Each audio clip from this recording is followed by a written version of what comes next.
우리의 신앙의 절개를 꺾지 않고 예수 그리스도 한 분만을 위하여 우리의 목숨이라도 모든 것을 주님을 위하여 드릴 수 있는 저희 신앙이 되도록 인도하여 주옵소서. 시종을 주님께 의탁드리며 예수님 귀하고 복되신 이름으로 기도드리옵나이다.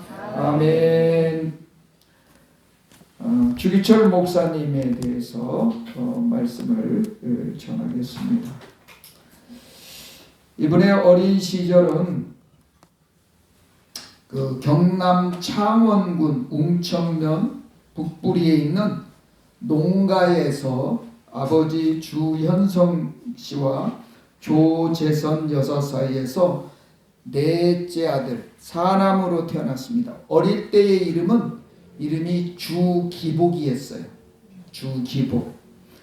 형 셋과 세 누나가 있었는데 자신이 철이 들면서 우리 친엄마가 그 형제들과는 다른, 쉽게 말해서 옛날로 치면 또 아버지가 부인이 둘인 거죠. 그래서 배다른 형제라는 것을 알게 됐어요. 형들과 누나들이 엄마가 그 주기철에게 없다는 걸 알고 그들에게 미안해서 엄마 곁에 자지 않고 형들과 함께 잘 정도로 정이 많고 남을 배려할 줄 아는 그런 삶이었다고 그래요. 그리고 이 어릴 때부터 굉장히 똑똑했던가 봐요. 형들에게 또 어떤 걸 봐도 예사로 보지 않는다는 거죠. 8살 때 그때 당시는 국민학교라고도 안 하고 개통학교라고 그랬는데 개통학교에 입학해서 나이는 어리고 몸이 허약해가지고 그랬지만 성적이 월등했대요. 그래서 선생님들이 얘는 신동이다 이럴 정도로 굉장히 지혜로웠던 것 같습니다. 그러면서 우리나라가 을사늑약 조약이 체결되고 한일합방이 되었을 때 어른들이 막 통탄하고 눈물을 흘리고 정말 나라의 조정이 무능한 거를 아주 원망하는 거죠. 지금 우리나라 형국도 비슷한 거예요, 사실은요. 조선시대만 그런 게 아니라 왜 하나님께서는 그런 환경을 우리에게 허락하셨느냐? 이걸 잘 살펴보면 이게 매칭이 좀 되더라고요. 예. 그러면서 일본의 어이없이 일본한테 목이 메어 끌려가는가 하고 일본의 무자비한 통치 아래서 노예 생활하는 망국의 한을 슬퍼하면서 어리지만 분노를 느꼈다는 거예요. 그러면서 그때 당시 나라 잃은 사람들이 방황이 있었다는 거예요. 어디 구원받을 길이 없을까 하고 동학도 하고 정봉주 씨가 했던 동학, 그리고 또 천주교에 들어가기도 하고, 그러면서 일손을 놓고 이 젊은 사람들이 몰려다니면서 절망하는 그런 젊은이 또 굉장히 많은 그런 형편이었다 합니다. 그리고 이 기복이의 집에서 가장 먼저 예수님을 영접한 사람은 형님 주기원이었어요. 웅천읍에다가 조그마한 예배당을 세운 거예요, 형님이. 그러면서 기복이 주일학교를 다녔다고 합니다.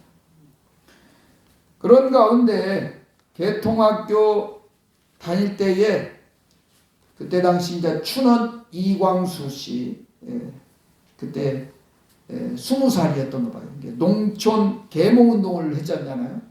춘원 이광수 씨가. 그래가지고 부산직으로 순회 강연하다가 개통학교에 들러가지고 이렇게 말했습니다. 학문은 아무도 빼앗을 수 없으니 젊은이들이 열심히 배우고 나라를 다시 찾아야 우리들의 미래도 열린다고 열변을 토하면서 오산학교를 소개를 했다는 거예요. 오산학교. 그래서 가자 오산으로. 이게 그 거리가 집에서부터 1500리래요. 가족들이 다 반대했는데도 뜻을 굽히지 않고 사촌형인 주기용과 함께 오산학교에 입학했다는 거예요. 그러면서 떠나기 전에 이름을 기복에서 기철로 바꿨답니다. 이름을 바꿨어요. 그때 오선학교의 설립자는 남강 이승훈 선생님이었는데, 이분이 일본이 건수를 잡아가지고 백오인 사건으로 감옥에 넣었어요. 이 남강 이승훈 선생은 시골 선비 아들이었는데 부모님을 일찍 여의고 자수성가하면서 우리나라의 첫 번째로 속 깊을 수 있는 그런 대실업가로 성장을 했다는 거예요. 그러다가 청일 전쟁이 있고 러일 전쟁이 있으면서 많은 돈을 잃어버렸대요. 이게 최고 갑부였는데 다 재산을 잃었다는 거예요. 그래서 40세에 공부를 시작했대요. 이게 이승훈 선생님이. 그러면서 안창호 선생님의 교육 진홍론을 듣고 상투 자르고 금주, 금연, 술, 담배 끊고 선언하면서 청결한 삶을 살겠다. 그러면서 1907년 43살에 오산학교를 설립한 겁니다. 근데 이 남강 이승훈 선생님을 전도한 분이 유영모라는 선생님인데, 이분은 유영모 선생님은 수업 시간에 자 학생들 기도부터 시키는 거예요.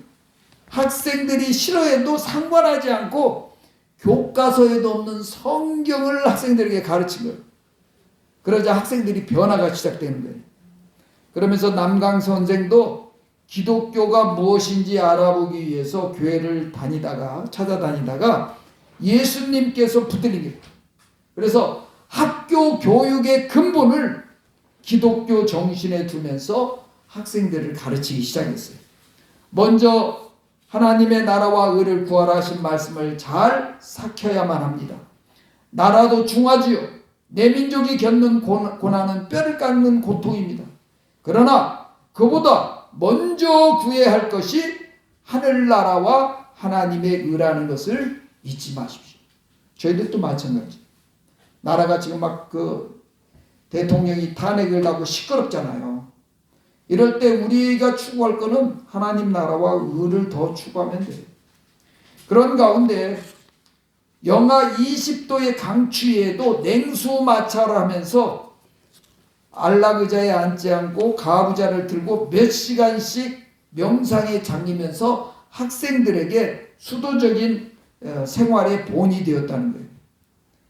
그리고 이광수 선생님이 그때 오산학교에서 물러가고 그 후임으로 누가 왔느냐, 고당 조만식 선생이 그 학교에 부임해가지고 무저항 민족주의자 간디를 존경하면서 자신도 그렇게 살기를 원했어요.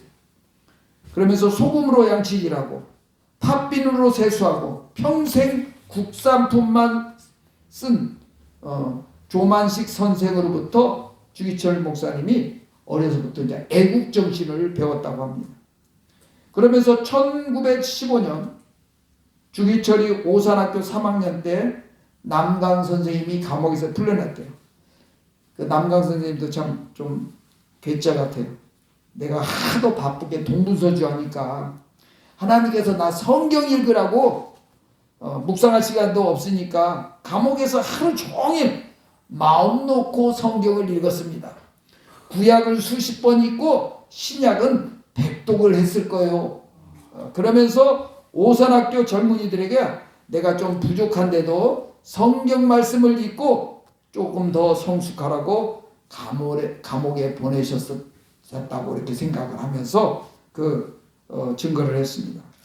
그리고 이 남강 이승훈 선생님은 변소청도도 손수했다는 거예요. 변소청소도.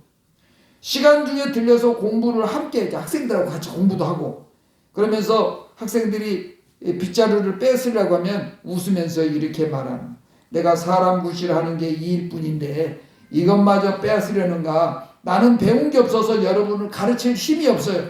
그러니 여러분이 공부하는 자리를 깨끗하게 치워드리는 것이 내 기쁨이요. 그러면서 학생들을 섬겼다는 거죠. 이러한 훌륭한 선생님의 사랑과 가르침을 받으면서 민족애가 강해지고 하나님에 대한 신앙도 굳세어졌다고 합니다. 그러면서 학교 분위기는 프랜시스의 평화의 기도를 외우고 토마스 아켄피스의 그리스도를 본받아라는 책을 굉장히 학생들 안에서 유행할 정도로 경건한 분위기였다고 합니다. 그러면서 1916년 4년 동안 공부를 열심히 해가지고 우수한 성적으로 오산학교를 졸업했어요. 남강 이승훈 선생하고 고당 조만식 선생님은 이 주기철이라는 학생에게 많은 기대를 품고 있었어요. 오산학교의 기둥이 되라. 그래서 기철에게 민족 산업을 일으키는 좋은 제목이 되라고 말하면서 연희전문학교 상과에 진학하기를 권유를 했습니다. 그러면서 기철은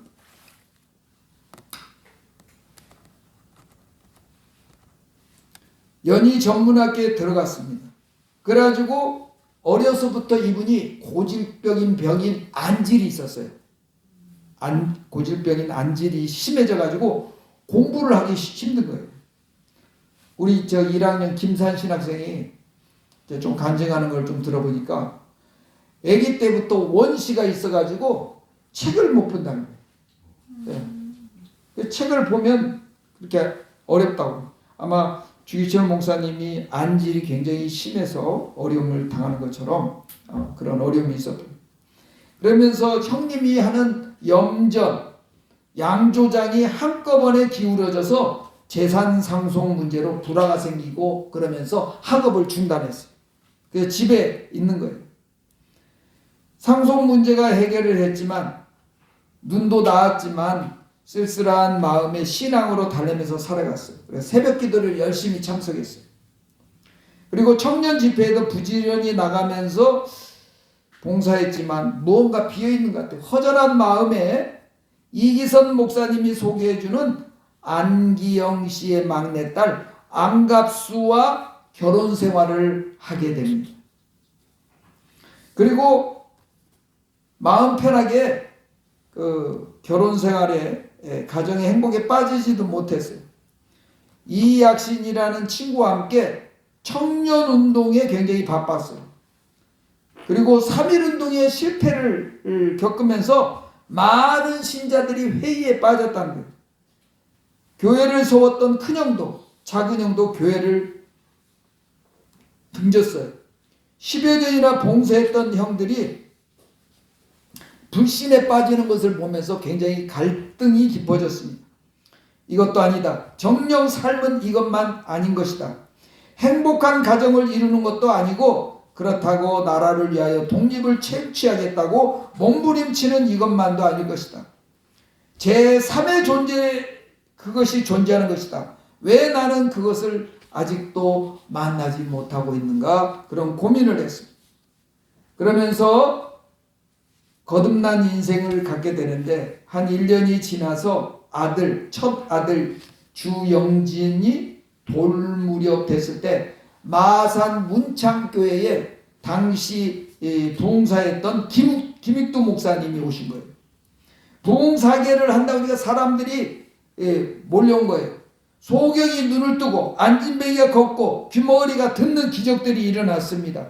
그러면서 사람들 마음속에 가슴에 뜨거운 것이 분출하면서 문창교회로 사람들이 모이기 시작했어요. 울며 회개하고 병고침을 받았다고 막 함성을 지르고 방언이 터진 사람, 각양각색 사람들이 예배당에 가득 차고 뭔가 하여튼 매달리면서 주기철과 친구는 구경꾼에 불과했어요.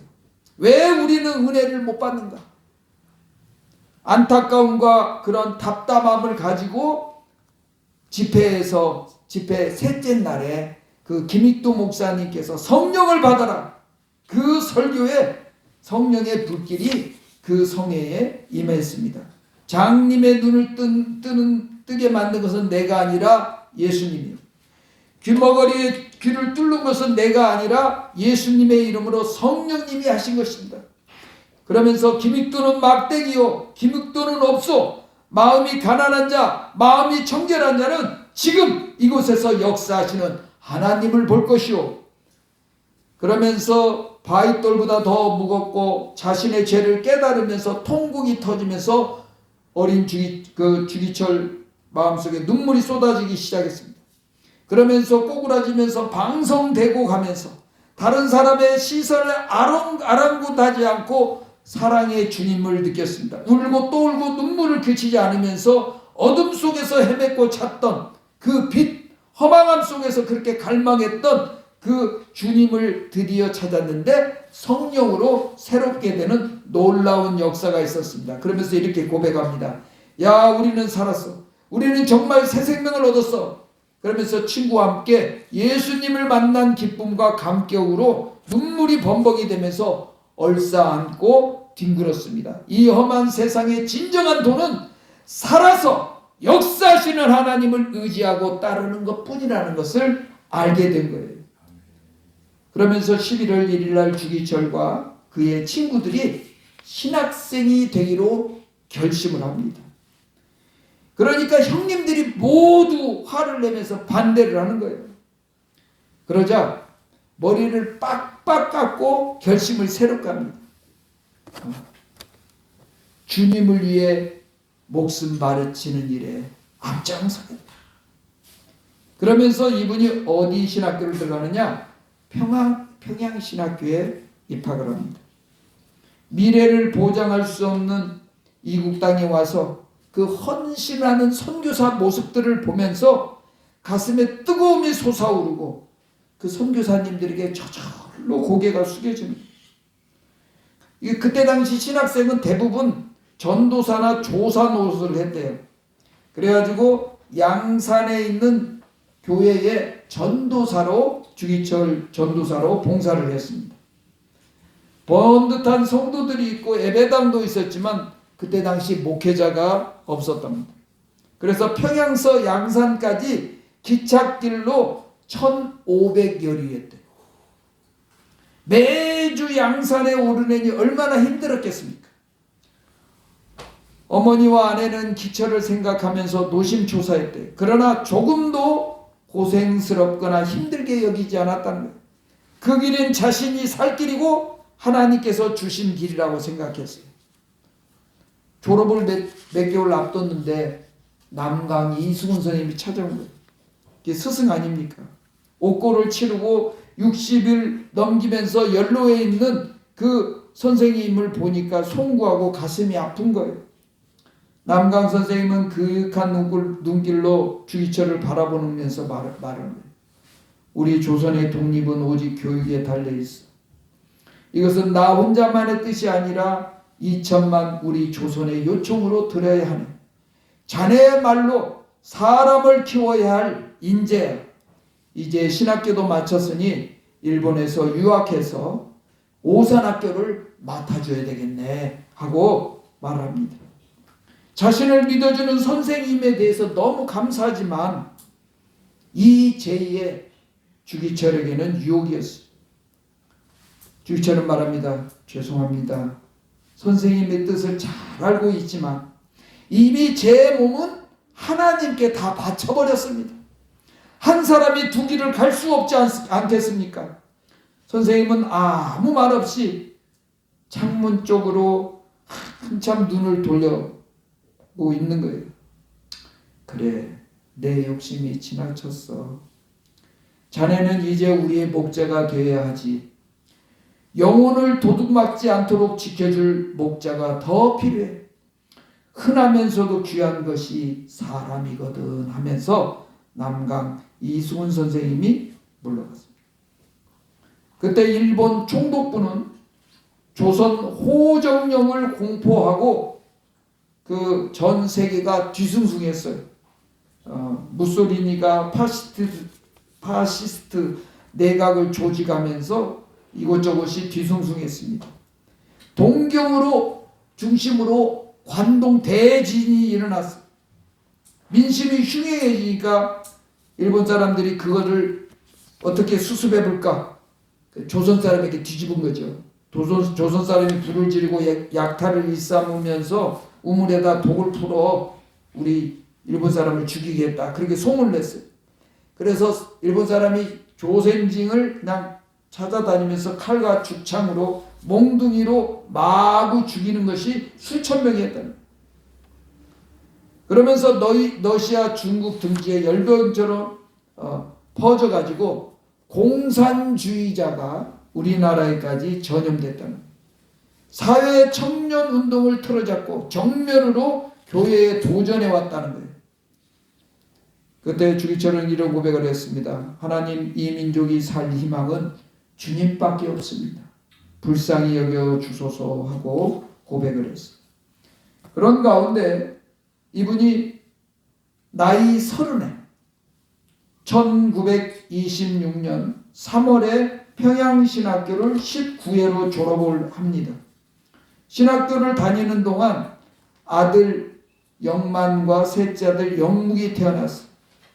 자식이나 아내를 호강시킬 수 있는 처지는 아니었지만 기쁨보다는 부끄러움이 앞섰다고 고백을 해요. 예수님이 가신 길을 뒤따라갈 수 있을까? 세 아들과 아내와 어머니를 이끌고 목회의 길로 가야 한다. 약간은 불안과 두려움이 있었지만 분명한 것은 주님께서 동행하시라는 것이었다. 그러면서 1926년 33년, 그때 당시 33년 됐대요. 초량교회가. 그러니까 1800년 말미에 초량교회가 세워졌는데 그 교회의 유임 목사가 된 거예요. 주 목사님은 비상한 관심과 또 정성으로 목요일까지 설교를 작성하고 산에 올라가서 주로 기도를 많이 하셨대요. 왜냐하면 방 한 칸에 두 칸에 어머니 모시고 있으니까 아이들과 함께 살기 위해서 서재가 없어서 집보다는 교회에서 생활하고 또 산에 가서 철야를 많이 하셨대요. 그러면서 하나님의 말씀을 감격하면서 기쁨에 넘치면서 내가 딴 일은 못하지만 예수님을 위하여 목숨을 바치는 일에는 앞장서겠다고 각오를 합니다. 여기 부산에 구봉산이라는 산이 있어요? 제가 모르니까 물어보려고 했더니 안 계시네. 구봉산 바위굴에서 살다시피 하면서 아주 교육이나 또 재정관리나 이런 걸 철저히 했다고 합니다. 사례비의 절반은 또 어려운 사람들에게 교회로 되돌려 보냈다. 그러면서 교회에서 보릿고개 때에 점심을 지어가지고 배고픈 사람을 구제하는 일에 앞장섰답니다. 그리고 주기철 목사는 기도와 철저한 생활과 어수선한 그 시국과 기독교계를 성경 말씀으로 지키면서 튼튼히 기초를 다졌다는 거예요. 그래가지고 그 해에 한 해 만에 100명의 교인이 300명이 될 정도로 교인들이 많이 부흥이 됐답니다. 그러면서 구봉산에 올라가서 기도할 때마다 그 사모님이 부모님으로부터 물려받은 땅이 6,000평이 있었던 거예요. 근데 그게 양심에 걸리는 거예요. 굶어 병들어 죽어가는 사람이 있는 거 뻔히 알면서 그 땅을 어떻게 끼고 있어. 내가 어떻게 강대상 위에서 성도들에게 가난한 죄를 구제하라고 권면하겠어. 나의 아내인 당신이 주인이니 내가 전혀 무관하다 할 수 없을게요. 처분하여 배고픈 사람을 먹이고 봅시다. 남편의 말이지만 목회자의 가장의 그 가난한 살림을 보니까 이 자식들 굶어 죽기에 딱 좋게 생겼거든. 사모님 입장에서는. 그래서 사모님은 계속 반대한 거예요. 목사님, 굶은 사람들 구제도 좋지만 이렇게 자라는 아이들 앞일을 어떻게 하시렵니까? 아이들에게 무엇을 먹이고 무엇을 입히며 어떻게 가르치며 사람 노릇을 하겠습니까? 여보, 내일 일을 염려하는 것은 불신이요. 하나님께서 우리 아들을 굶기시거나 까막눈 만드시겠어. 또 설사 그렇게 하신다 해도 무슨 뜻이 있을 것을 못 믿겠어. 당신이 그렇게 땅을 움켜쥐고 있는 것은 불신이요. 아내는 자기의 마음을 몰라주는 남편이 야속해서 울고 남편은 말씀을 함께 따르지 않내가 서러워서 좁은 길을 가는 외로움을 느꼈습니다. 그래서 깊은 밤 기도처에 가서 산으로 올라갔고 다음 날에는 그냥 또 목사님이 금식을 시작합니다. 아내도 밥이 들어가지 않는 거예요. 하나님 아버지 어찌해야 합니까? 눈물로 기도하고 결국은 절반만 팔았어요. 3,000명만 처고해서 구제했어요.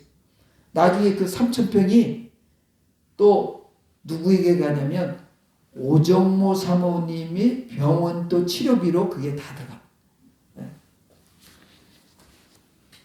24회 경남도에서 부회장으로 피선됐어요. 왜 내게 그 다음에 또 유임됐어요?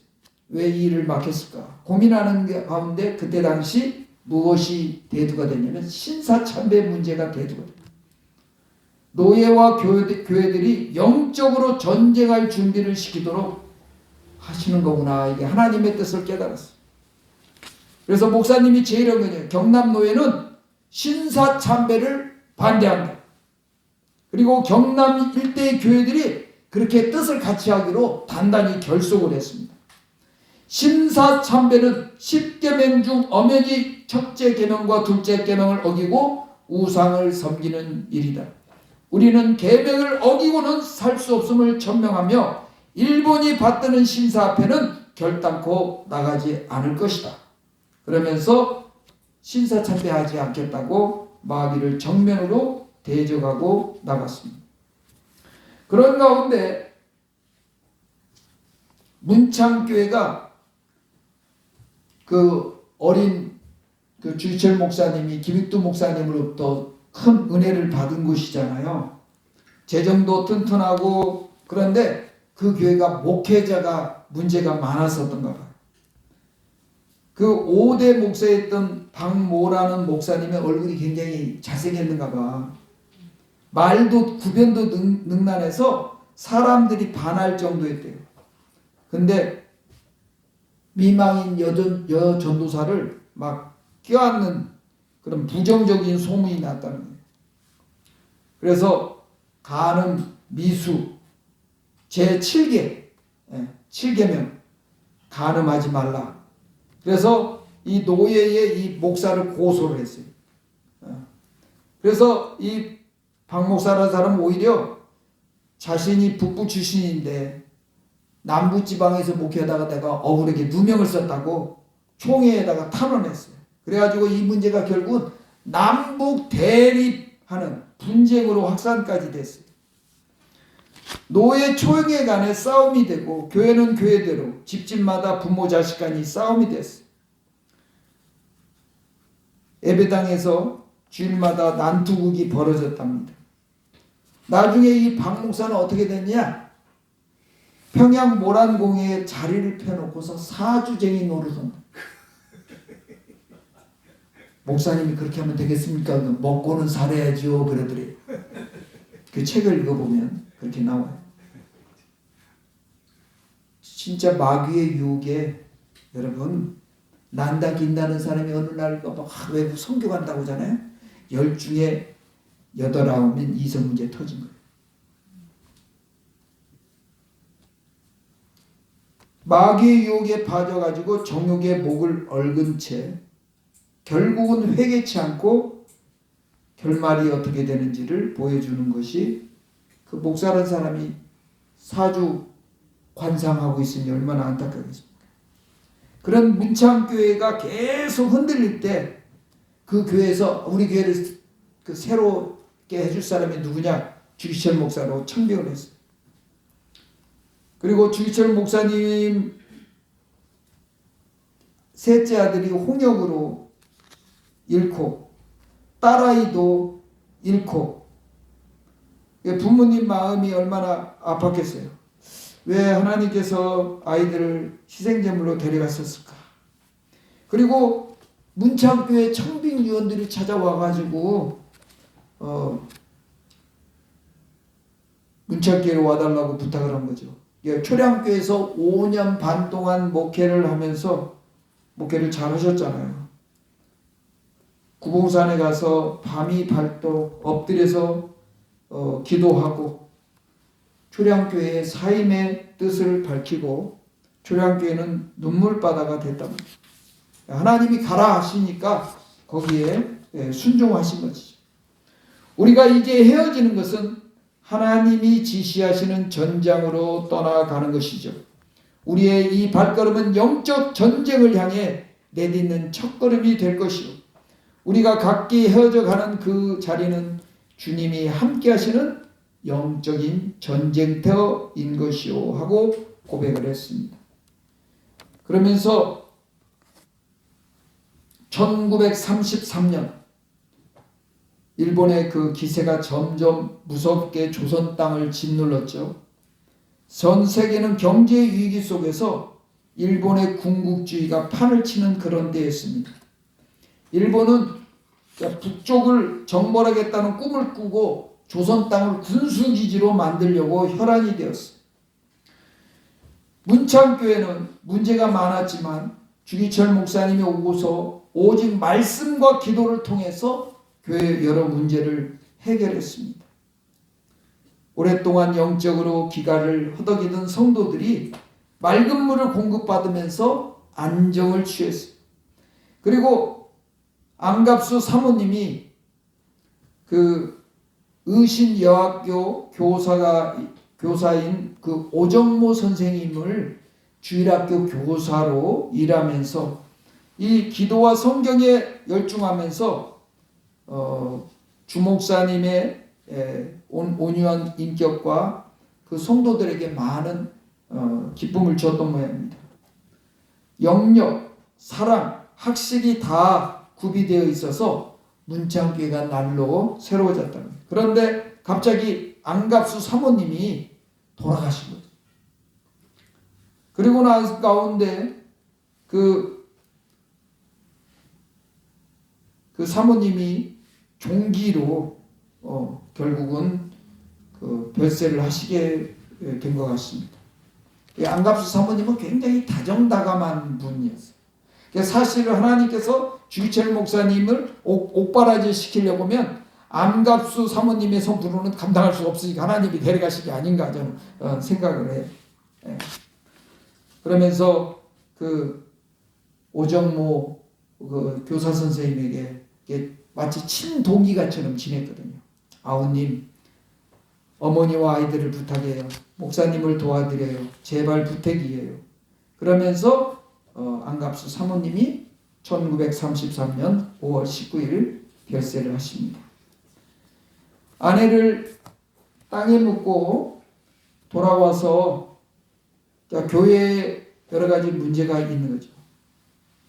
그때 당시 경남노예에서 무슨 일이 있었냐면 예수님은 하늘에서 내려온 육익이라는 순육설, 십계명은 필요 없다, 무용서를 주장하면서 신진리파가 생겨서 이게 서로 이제 정죄 여부를 가려야 되는, 그때 당시 이제 주기철 목사님이 노회장이었대요. 그래서 이 신진리파를 어떻게 치료할 것인가? 왜냐하면 그 신진리파에 젊은 사람들이 연루가 됐을 거예요. 거기 자기가 아끼는 사람이 연루되어 있는 거예요. 그럼에도 불구하고 면직, 출교, 그러한 일을 단행하셨어요. 교회도 문제가 있었어요. 장로의 아들이 주일학교 교사를 이를테면 그 여러 가지 문제가 생기면서 밤을 같이 지새우고 교회에서도 오손불순하면서 목사님의 여러 번의 권면을 들어도 변화가 없었던 거예요. 그래서 그 사람도 면직시키고, 사건이 적지 않게 파동이 일어났어요.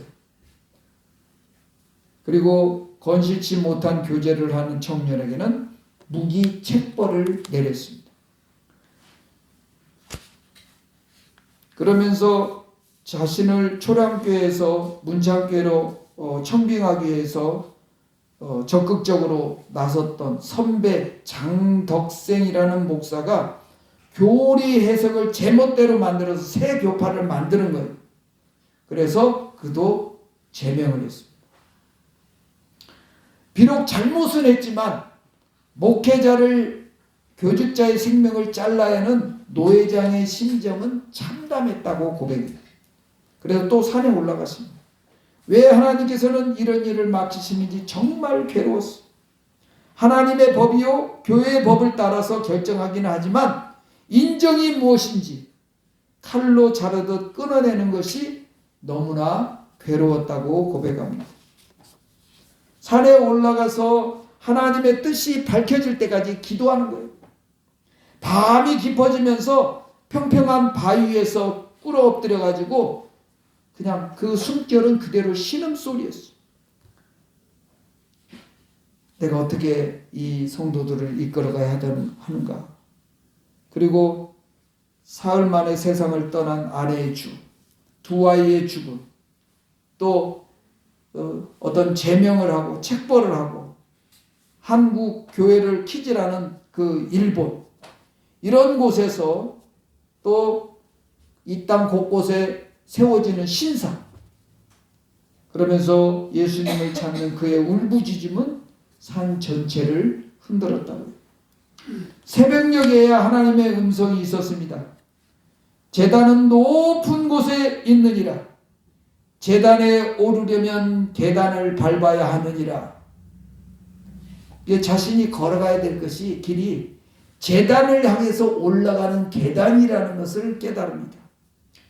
주님의 제물이 되기 위해서 육신에 속한 애정, 욕망을 끊어내는 좁은 길이라는 것을 깨달으면서 예수님, 저를 제물로 바꾸자 하십니까?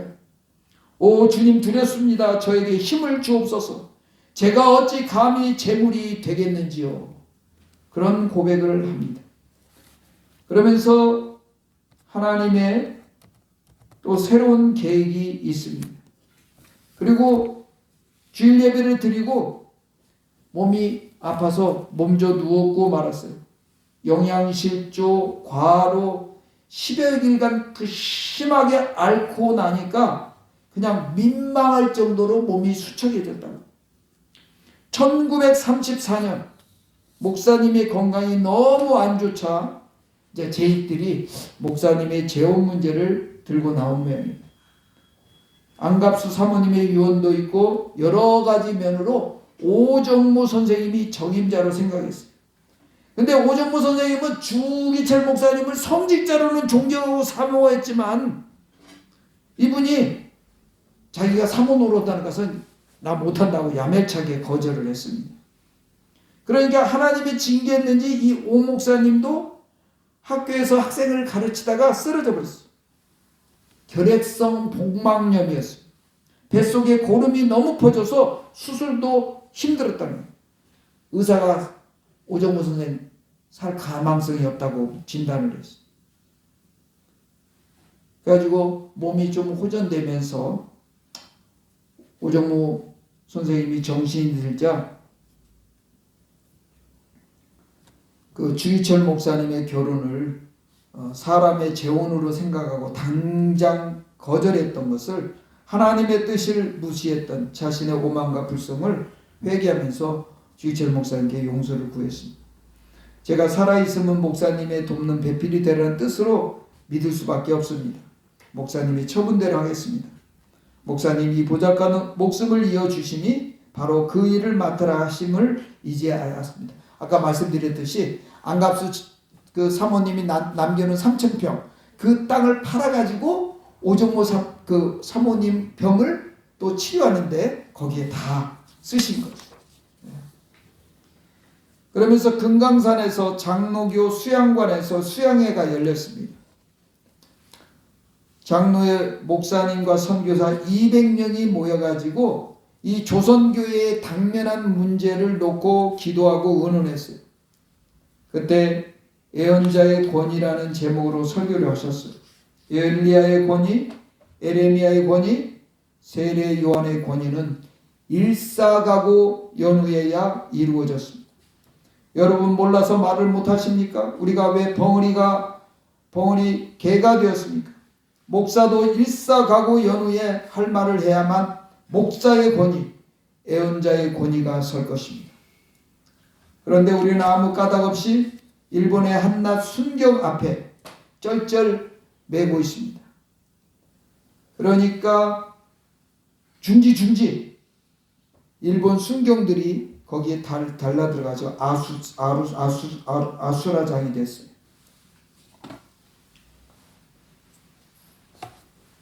그래서 참석자 모두가 일경에게 맞아가지고 피를 흘리고 멍이 들고 그 밤에 강제로 해산을 당했습니다. 교회도 문제가 생겼어요. 문창교회 대들보 장로님, 이게 큰 아주 중진 아들이 또 다른 장로님의 딸을 임신시킨 거예요. 과로했던 처녀는 제정신을 잃고 가족들이 없는 사이에 집에서 이불에다가 석유를 붓고 스스로 불타 죽고 말았어요. 교회가 초상난 집이 되었습니다. 서로 장로님과 장로님 사이에 얼마나 매일 불붙는 지옥이었겠어요. 목사님은 더욱 초조해서 금식과 산기도로 밤을 새웠습니다. 1936년에 새해가 들어서 교회에 내린 책벌로 사건이 더 확대된 걸 생각을 버리지 못했던 이 장로들끼리 사임서를 제출하고 거기에 그 부인들까지 합세를 했습니다. 이게 사임서 물러가겠다는 거죠.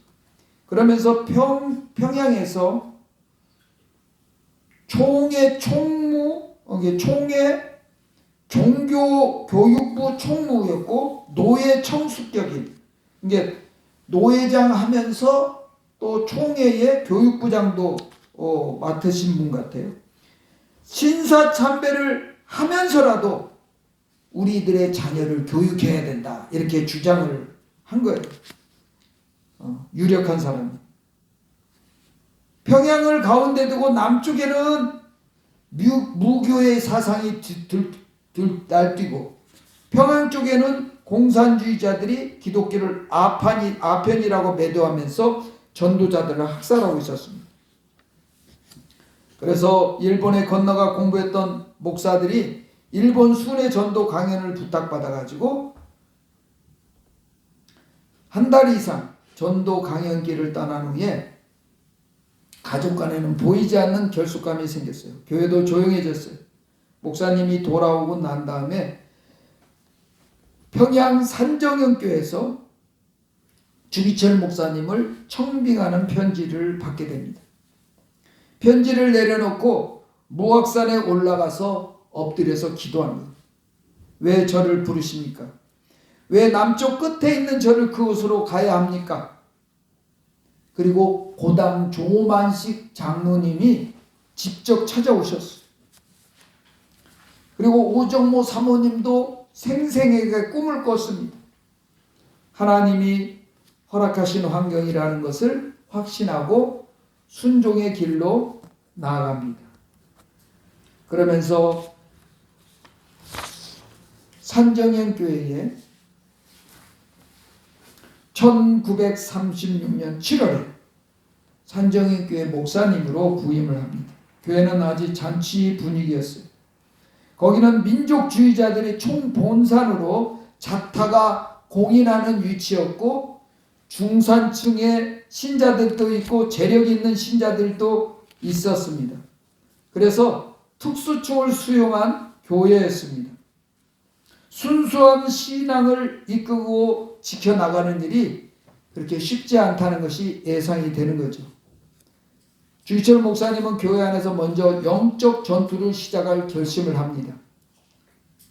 그러면서 그 미나미 지로라는 조선 총독이 부임합니다. 절대절명의 환경 속에서 민족운동을 위한 신앙이라는 것은 존재할 수 없다. 조국 해방이 신앙의 목표가 될 수 없다. 신앙의 민족사적 결실은 먼저 그의 나라와 그를 구한 다음에 허락하는 하나님의 선물이라는 것을 성도들에게 밝힌 거예요. 저 같은 사람을 산정형교회로 부른 뜻은 단 한 가지, 주님이 머릿돌로 세우신 교회를 끝까지 지키라는 뜻임을 깨달았습니다. 미나미 총독이 들어앉은 총독부는 우리 민족 한 사람에게 신사참배를 하도록 갖가지 계책을 쓸 것입니다.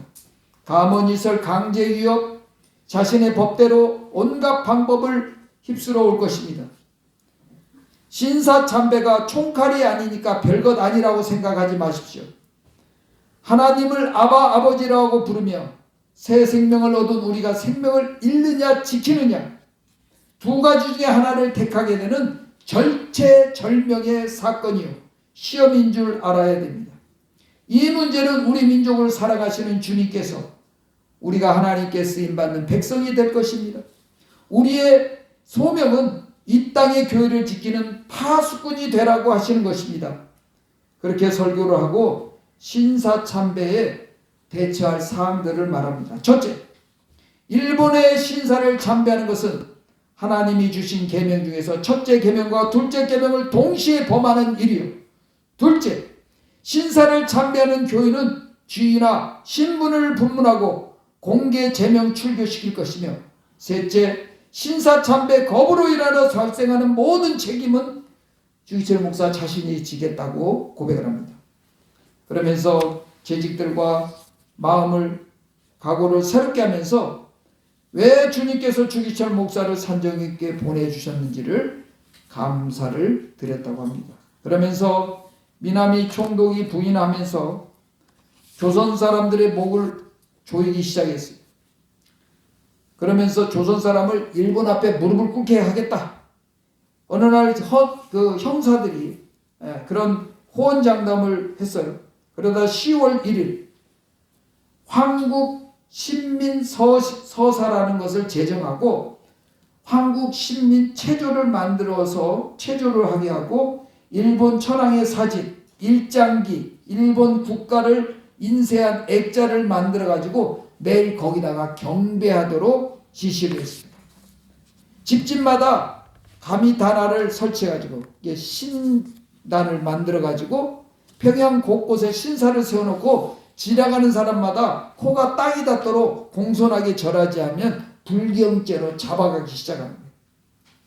학교마다 신사참배를 하라고 강하게 명령했습니다. 학교에서 가르치던 조선어를 폐지하고 일본어를 쓰게 만들었습니다. 북장로교, 남장로교, 호주 선교부에서는 하나님의 계명을 어긋난다. 그래서 신사참배할 수 없다. 학생들을 더 가르칠 수 없다 해가지고 그때 기독교 미션 스쿨을 폐쇄하기로 결정을 했습니다.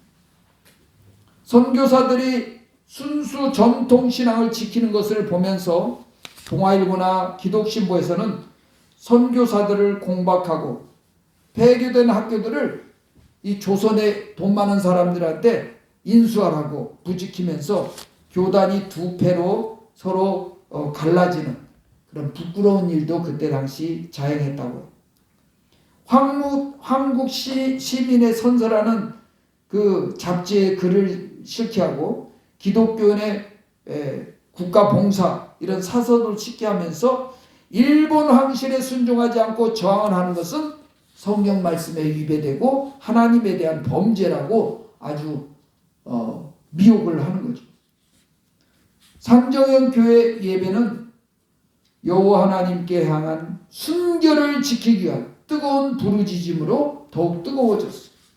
목사님은 고백합니다. 지금은 의의 하나님과 거룩하신 하나님, 분노와 공의의 하나님이 선포되어야만 하는 때임을 깨달아야 합니다.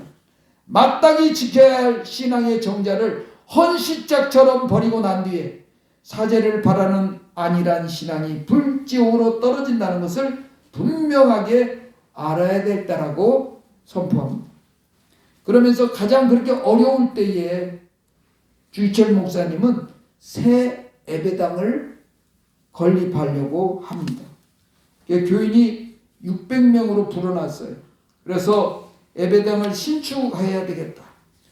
세상이 뒤숭숭할 때 우리의 신앙의 근간은 튼튼해야 된다. 그래서 우리 집은 고대 광실인데 예배 장소가 너무 초라해서는 일본과 맞서서 신사참배 문제로 당당히 싸울 수 있겠는가. 그래가지고 적지 않은 예산 그때 당시 5만 5천 원에서 4만 원이 헌금이 자원으로 봉헌됐다고. 그러면서 이게 하나님이 하시는 거구나. 그래서 1,000평 대주위에 본당 250평 그리고 부속된 150평 식당, 당회실 이런 것들을 짓게 됩니다.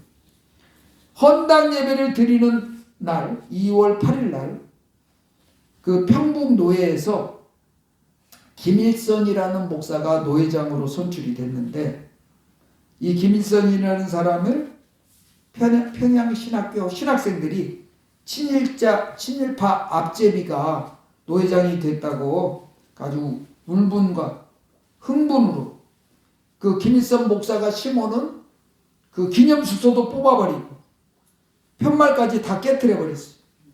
형사들이 헌당 예배 시간에 맞춰서 주기철 목사님 헌당 예배 드리는데 그 학생들을 사주했다고 해가지고 끌고 갑니다. 조만직 장로님을 보면서 주기철 목사님이 웃으면서 이렇게 말합니다. 장로님, 이제 시작입니다. 헌당 예배 방해하는 건 너무나도 당연하지 않습니까? 산정의 교회가 얼마나 많은 은혜를 받은지 확증받는 사건으로 아십시오. 장로님 염려 마시고 예배를 잘 마치십시오. 그리고 헌당 예배는 오후 2시에 예정대로 드렸어요. 그리고 학생들 10명, 산정현 교인들까지 검속이 돼가지고 그 조선의 공교회로서는 처음으로 신사참배를 가결하는 치욕스러운 날이 그때 이루어집니다. 이게 목사님은 감옥에 갇혀 있는 거죠. 그리고 사모님, 오정모 사모님과 성도들이 철야 기도를 합니다. 그리고 목사님은 4주 만에 풀려납니다. 그래가지고 교인들이 애워싸면서 목사님은 먼저 예배당 가서 이렇게 고백합니다. 주님, 이렇게 헌당 예배를 받으셨습니다. 저 같은 것을 제물로 삼아 주셨으니 조선의 교회를 지켜주옵소서. 조선의 교회가 더 이상 범죄하지 않고 주의 제단을 지키는 제사장이 되도록 붙들어 주옵소서. 눈물로 그 강대상의 계단을 적셨다고 고백합니다. 그러면서 전국에 24개 노예가 있었는데 하나하나가 신사참배를 다 가결하는 거예요. 평양신학교도 스스로 문을 닫았어요. 평양신학교가 문을 닫았다는 소식이 들릴 때 주기철 목사님은 방문을 닫고 숨소리도 없이 홀로 계셨다고 합니다. 동료 목사님을 방문한 거예요.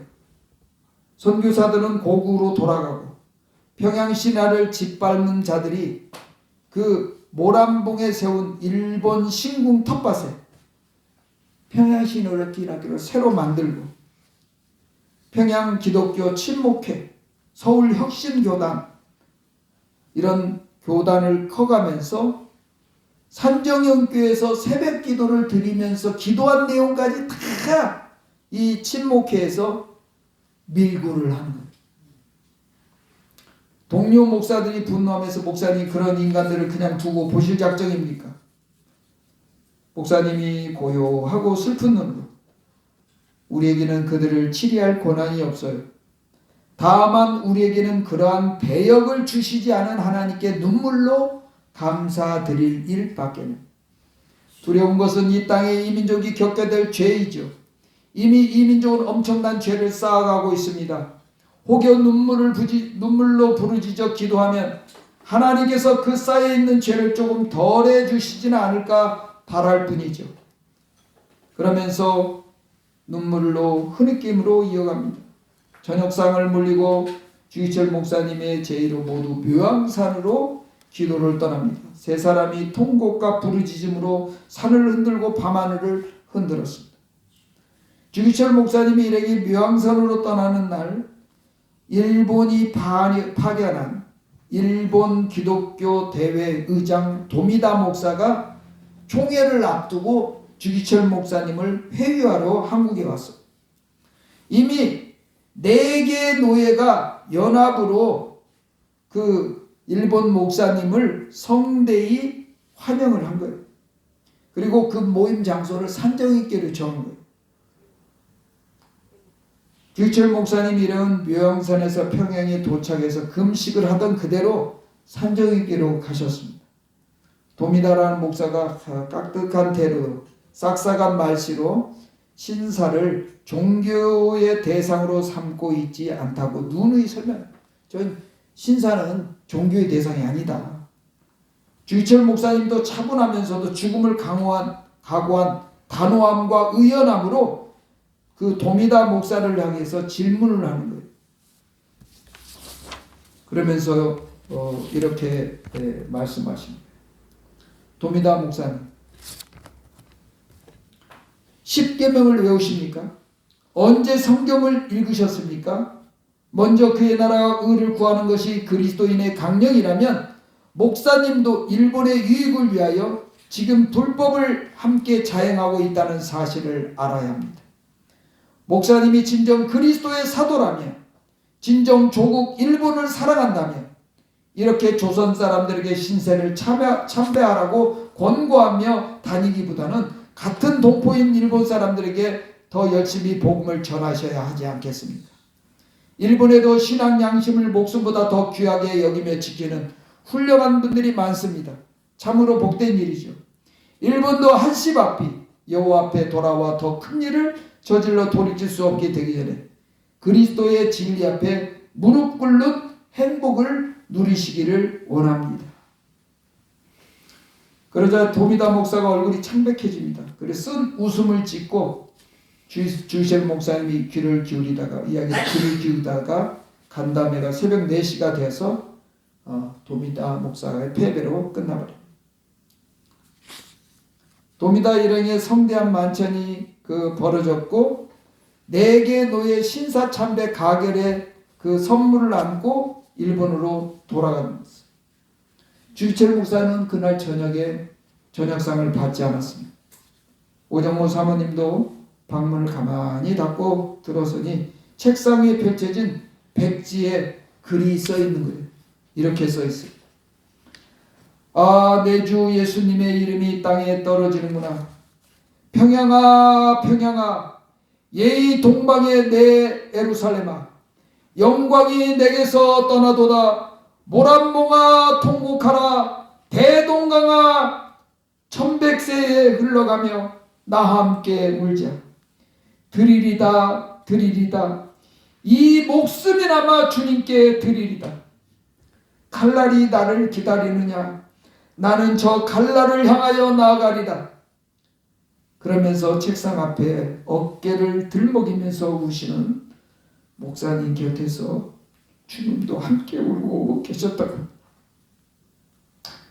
천지간의 마음도 몸도 북질 곳 없는 영혼의 외로움과 추위에 떨고 있었던 도미다 목사가 한국을 방문하고 9월에 장로교 27회 총회가 시작되는데 총회에서 조선교회의 신사 참배를 가결시킬 그런 계획을 치밀하게 짜놓은 거예요. 1938년 7월 초복 더위에 땅이 굉장히 펄펄 끓는 날에 사벽 경찰이 교회 사무실에 갑자기 들이닥쳐가지고 영장도 제시 없이 목사님을 무조건 끌고 왔다. 총회가 열리기 전에 분명히 반대 안건을 들고 나올 주인공인 주기철 목사님을 미리 묶어두기 작전이었던 거죠.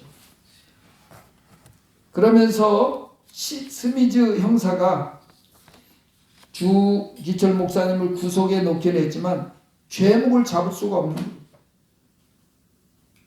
모두들 존경하니까 어떻게 하나 고민하고 있는데 의성경찰서에 고등계 형사, 악마의 화신이라고 불리는 그런 배만수라는 형사가 있었어요.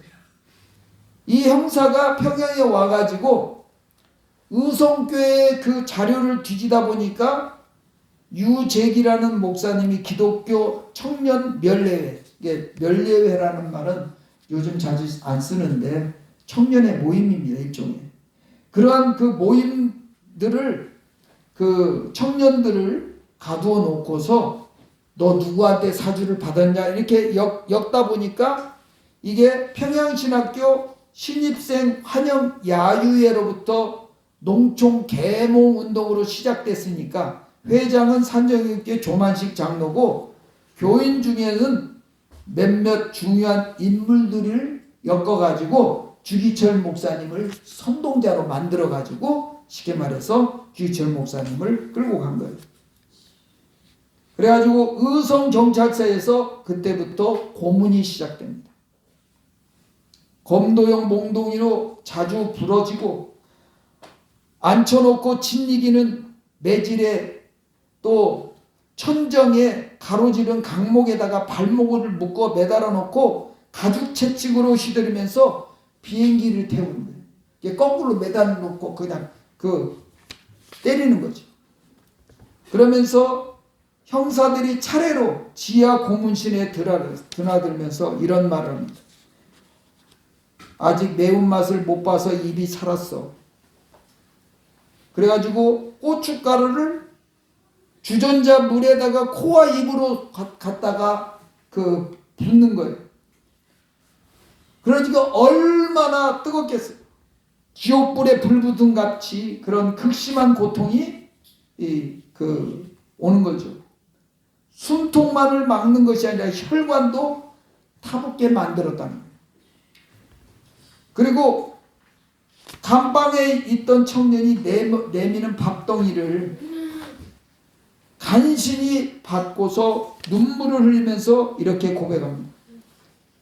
예수님 아무것도 생각나지 않습니다. 고문 휴증의 고백이에요.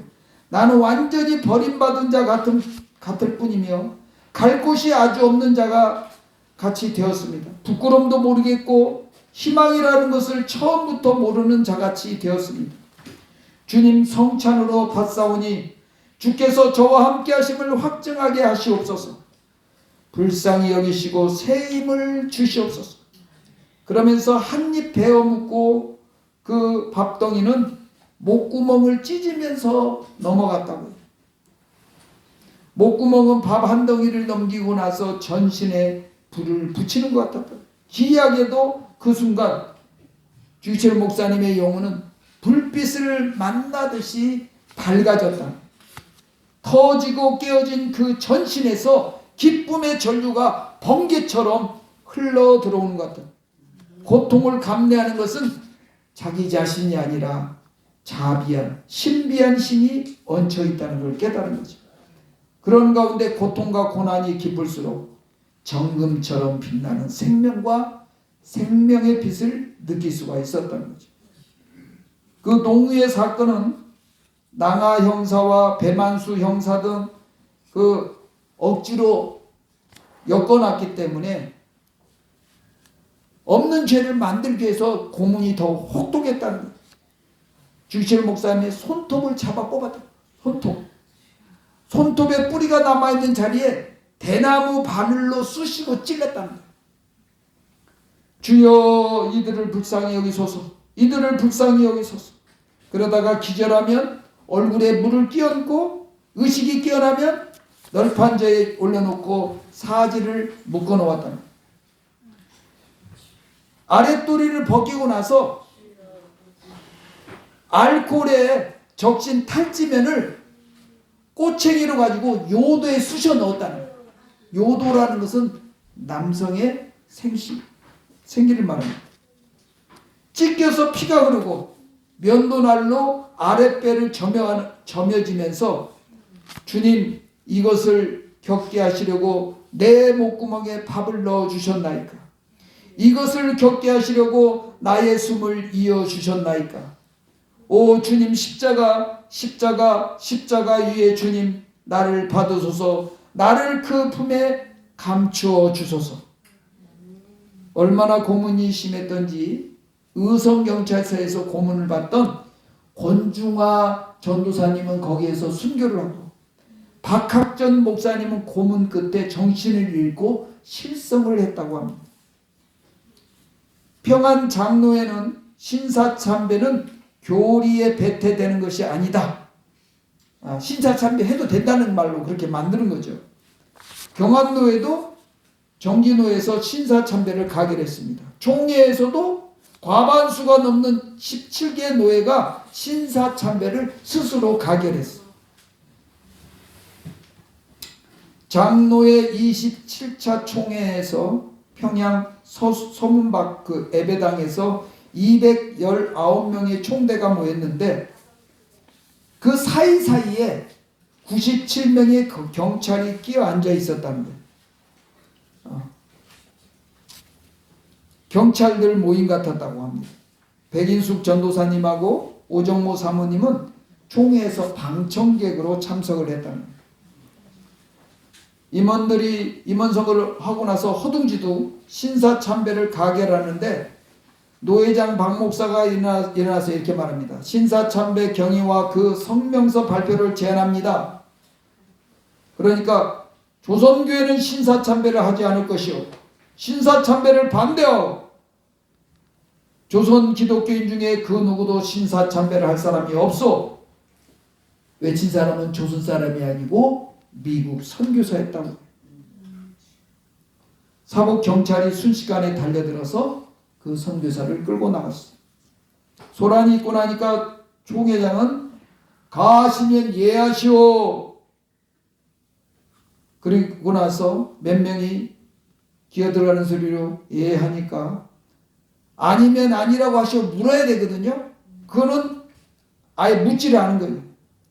채용하기로 가결합니다. 가결 선포를 하자 30여 명의 선교사들이 일어나서 이거는 불법이요. 항의합니다. 반대 은사도 묻지 않는 회의법은 위반이요. 그러니까 형사들이 달려들어가지고 멱살을 잡아 끌고 나가서 선교사 한 사람은 울음 섞인 소리로 이렇게 외칩니다. 이것은 불법이요. 그리고 방찬석에서는 눈물이 흐느껴 그리고 백인숙 사모와 그러니까 백인숙 전도사와 오정모 사모는 둘이 함께 끌어안고 통곡을 터뜨렸다는 거예요. 그러면서 이런 고백을 합니다. 주기철 목사님, 주기철 목사님 부디 승리하소서. 어떠한 고문에도 굴하지 말고 주님만을 붙잡으소서. 목사님, 우리 목사님 육체가 허약하여 혹여 혼절하실 때에 마귀의 유혹에 휘둘리지 마시고 견디시고 이기소서 부디 승리하소서. 우리 주님의 교회로 조선의 교회로 살아남으소서.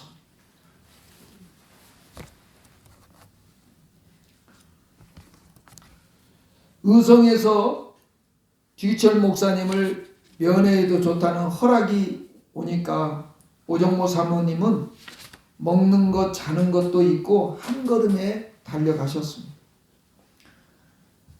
그 낭하 형사하고 배만수 형사가 오정모 사모님을 회유하는 거예요.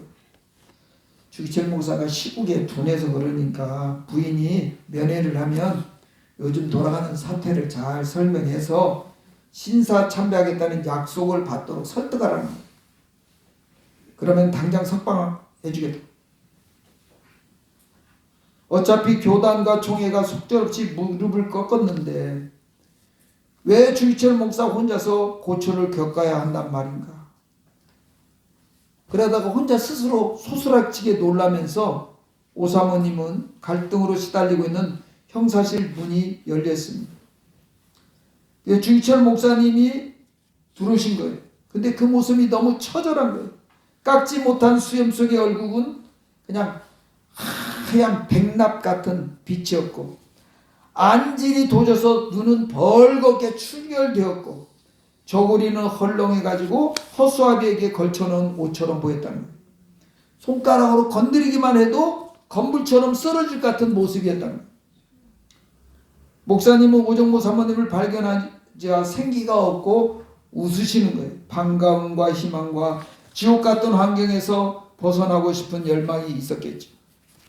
오정모 사모님은 피가 나도록 입술을 깨물고 그 자리에서 무릎을 꿇고 엎드려 절했다는. 그 일본 배만수 형사도 낭하 형사도 당황했다는. 목사님도 뜻밖의 행동에 먹먹해가지고 서 계셨어요. 목사님 창하십니다.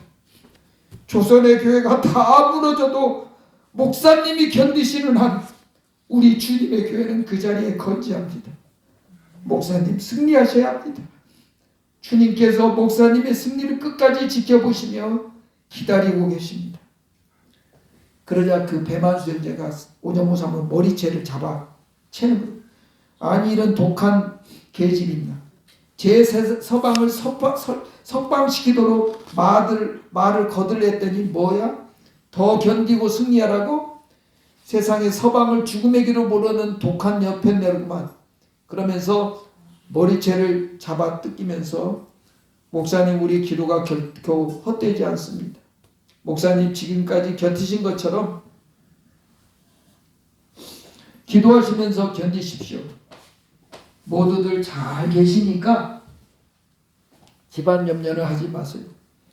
산정형 교회도 꿋꿋하게 잘 견디고 있습니다. 교인 중에 아무도 십계명을 어긴 사람이 없습니다. 그러니까 배만 수용자가 이렇게 5.53을 냉동이 칩니다. 냉동이 쳐버려요. 나도 그러면서 목사님 음식을 잡수시고 힘을 키우셔야 됩니다. 잘 잡수시고 밤에도 잠을 잘 주무시오. 목사님 그러면서 평양으로 돌아오는 기차 안에서 오종모 사모님도 한없이 울었다고 합니다. 주님 용서하세요.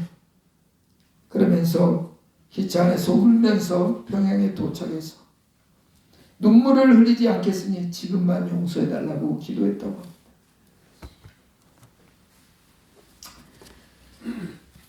주기철 목사님을 설득하기 위해서 배만수 형사와 나가 형사가 그 고향에 있는 웅천에 있는 형님들을 끌어왔어요.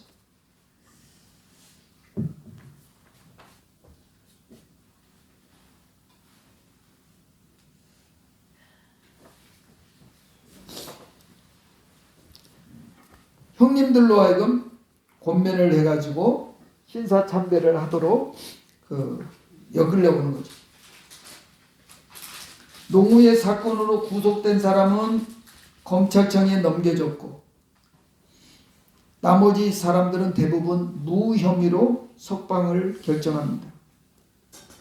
그래서 주기철 목사님이 잠깐 석방이 되는 거죠. 수많은 사람들이 평양역에는 주기철 목사님을 마중 나왔습니다. 몸과 마음이 가슴마다 북받치는 감동으로 주기철 목사님을 발견하자 내 주는 강한 성이요 방패와 병기 되시니 큰 환난에서 우리를 구하여 내시리로다. 그러면서 찬송가를 부르는 사람 눈에는 눈물이 흐르고 주기철 목사님 일행에도 뜨거운 눈물이 흘렀습니다. 목사님은 집에 가기 전에 예배당에 먼저 가셨습니다. 강대상 앞에 꿇어 앉았습니다. 모두들 뒤편 의자에 앉아 기도를 드렸지만 목사님의 흐느낌을 그 가슴으로 듣고 있었습니다. 예배 시간이 됐습니다. 평양과 대동과 선교리에 세계 경찰서 소속 고동계 형사들이 그 산정형 교회에 몰려왔습니다. 성전은 입추의 여지없이 가득 채우고 유리창 밖에서도 주기철 목사님의 설교를 듣고자 서 있었습니다. 강단에 올라가서 6개월 만에 강단에 들어선 거예요. 6개월 만에. 2,000명이 집결한 자리였는데 숨소리 하나가 들리지 않았다고 합니다. 말씀을 봉독하는 음성은 청아하기 이를 때였고 사랑에 대한 확신이 용수 넘치는 낭낭한 목소리였다고.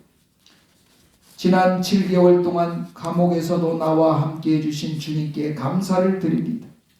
그동안 기도해 주신 여러분의 기도 안에도 저는 모든 것을 잘 견디고 오늘 이렇게 여러분 앞에 섰습니다.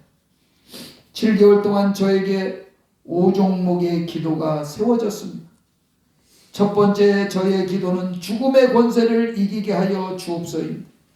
저는 바야흐로 죽음의 직면에 있습니다. 내 목숨을 빼앗으려는 검은 손은 시시각각 다가오고 있습니다. 사망의 권세는 사람을 위협하는 마귀의 최대 무기인 것 같습니다. 죽음이 두려워 의를 버리고 죽음을 면하러 믿음을 버린 사람이 얼마나 많습니까? 폐결핵 환자로 요양원에 눕지 않고 예수님의 종으로 감옥에 갇힌 일이 저에게는 크나큰 은혜였습니다. 주님을 위하여 10번 100번 죽는 죽음은 영광이지만 주님을 버리고 100년 1000년 산다 한들 그것이 무슨 떳떳한 삶이 되겠습니까? 주님 이 목숨 아끼다가 주님을 욕되게 하는 일을 겪지 않게 해주시옵소서. 이 몸이 부서져 가루가 되어도 주님의 사랑만을 지키게 하여 주옵소서.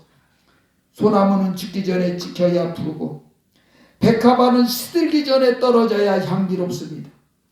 세례 요한은 33세에 스데반은 그 젊음의 뜨거운 피를 부셨습니다. 이 몸도 시들기 전에 주님의 제단의 제물이 되게 하소서. 두 번째 기원은 장기간의 고난을 견디게 하여 주시옵소서. 단번에 겪는 고난은 이겨내기 쉬우나 장기간의 고난은 참기가 힘이 듭니다. 칼로 베고 불로 지지는 고문이라도 한두 번에 죽어진다면 그래도 이길 수가 있으나 한 달, 두 달, 1년, 10년 계속되는 고난은 견디기가 어렵습니다. 반드시 겪어야 할 고난이라면 겪게 되겠지만 옆에서 한 걸음만 양보하면 이 무서운 고통을 면하게 해주고 상을 베풀리라는 대목에서 많은 사람들이 절개를 꺾었습니다. 한마디만 타협하면 살려준다는데 그때까지 용기를 잃지 않고 견디던 믿음의 용사도 넘어지게 마련입니다.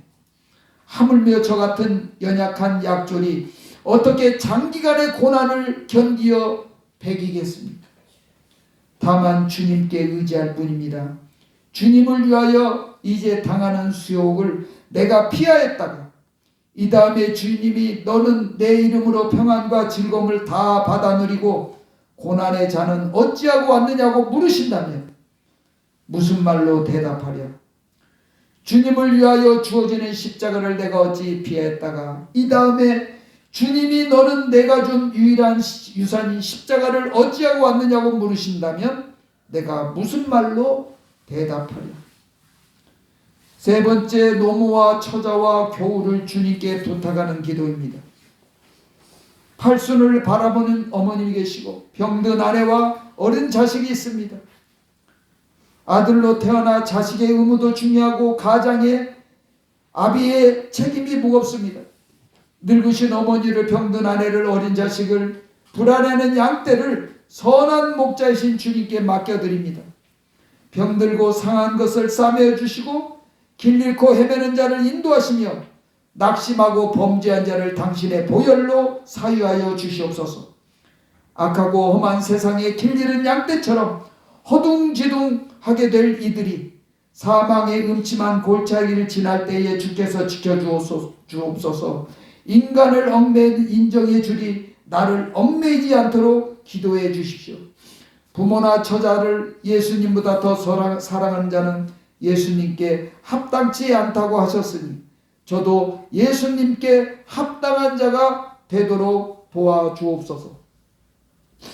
네 번째, 의에 살고 의에 죽게 하여 주시옵소서.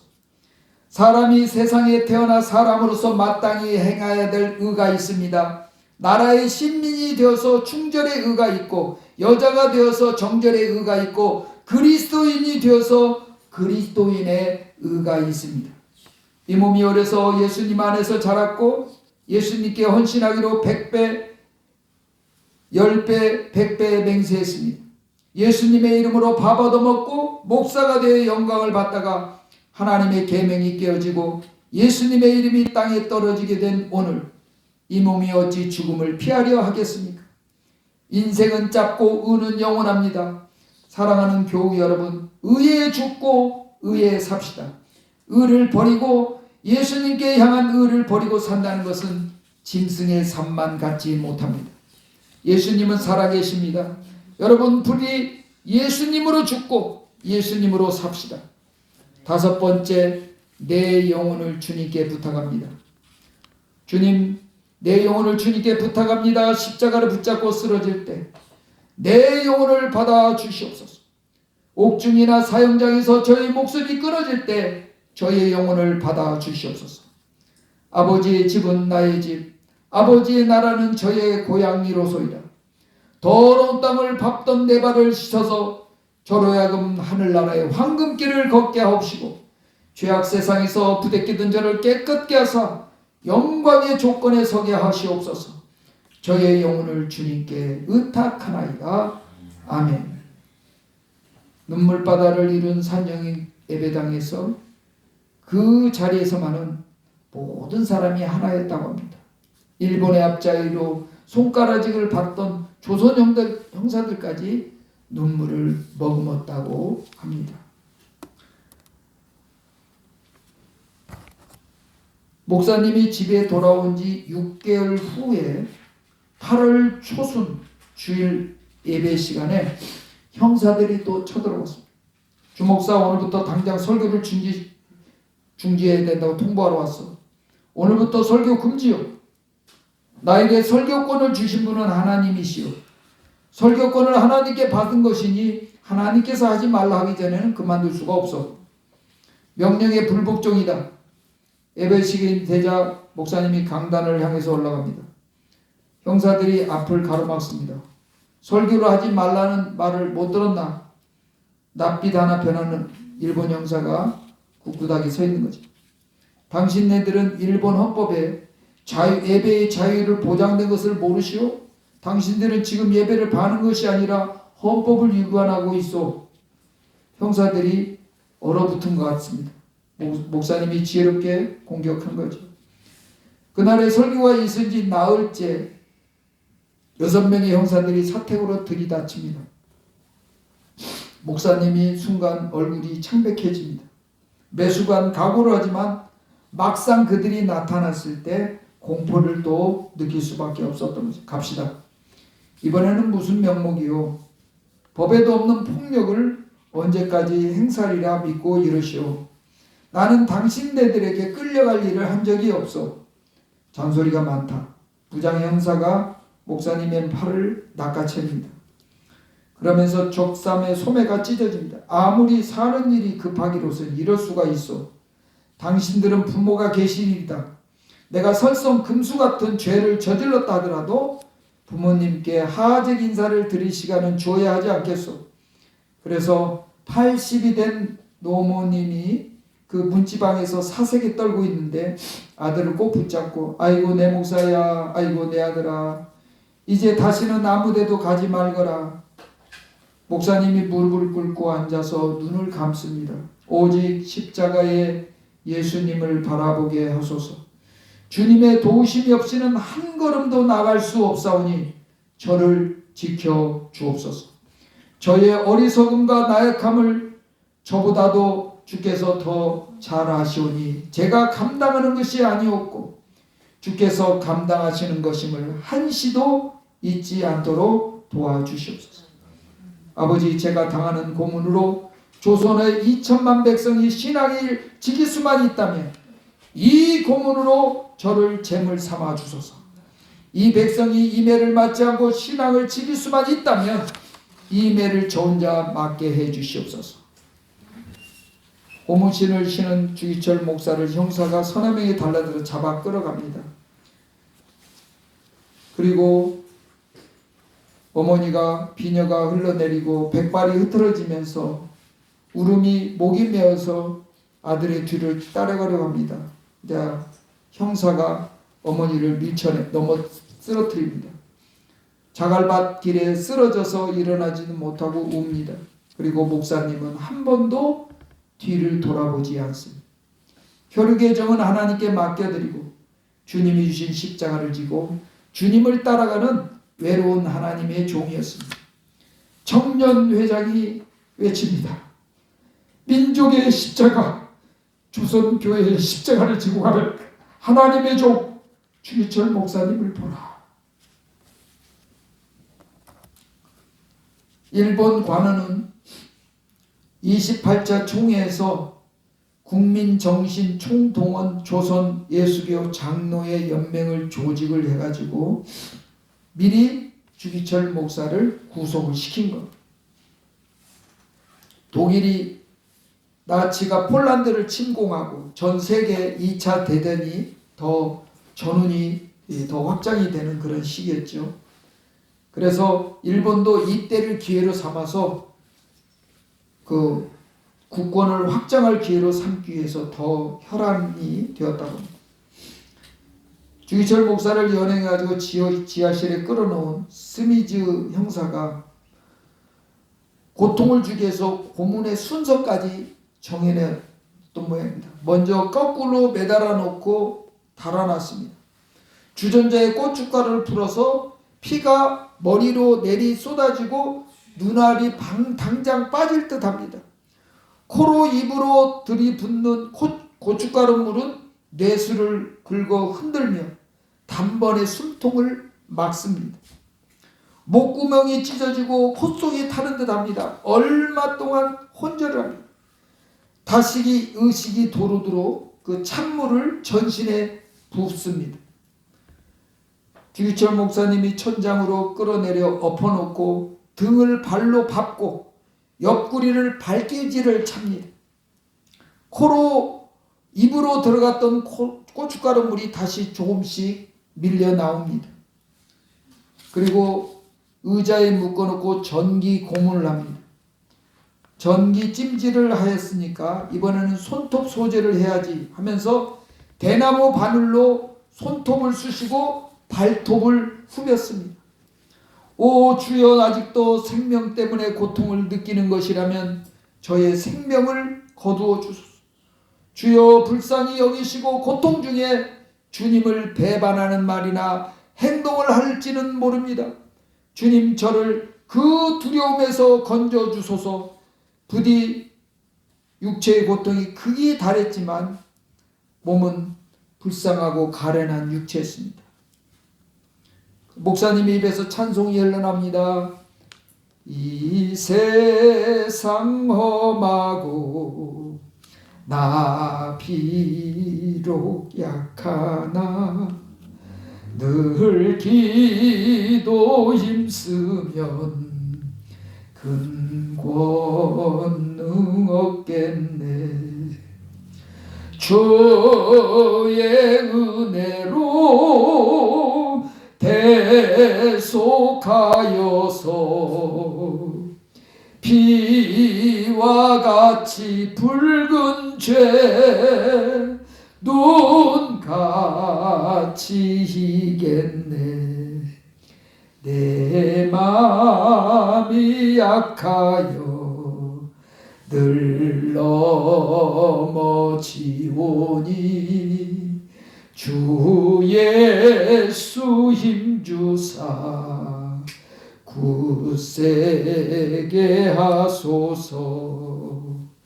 주의 은혜로 대속하여서 피와 같이 붉은 죄 눈같이 희겠네. 형사들의 얼굴이 찌그러집니다. 예수에게 힘달라고 노래한다? 생명의 오락가락하는 고문을 받으면서 노래를 부른다고? 비행기를 타고 고춧가루 물을 마시면서 노래를 부르는지 다시 한번 시켜봐. 그래서 다시 또 천장에 거꾸로 매달아 놓습니다. 코와 입에다가 고춧가루 물을 들이붓습니다. 하나님, 주여 나를 주님 곁으로 부르소서. 나의 육체가 슬프오니 내 슬픔을 거두어 주소서. 주님,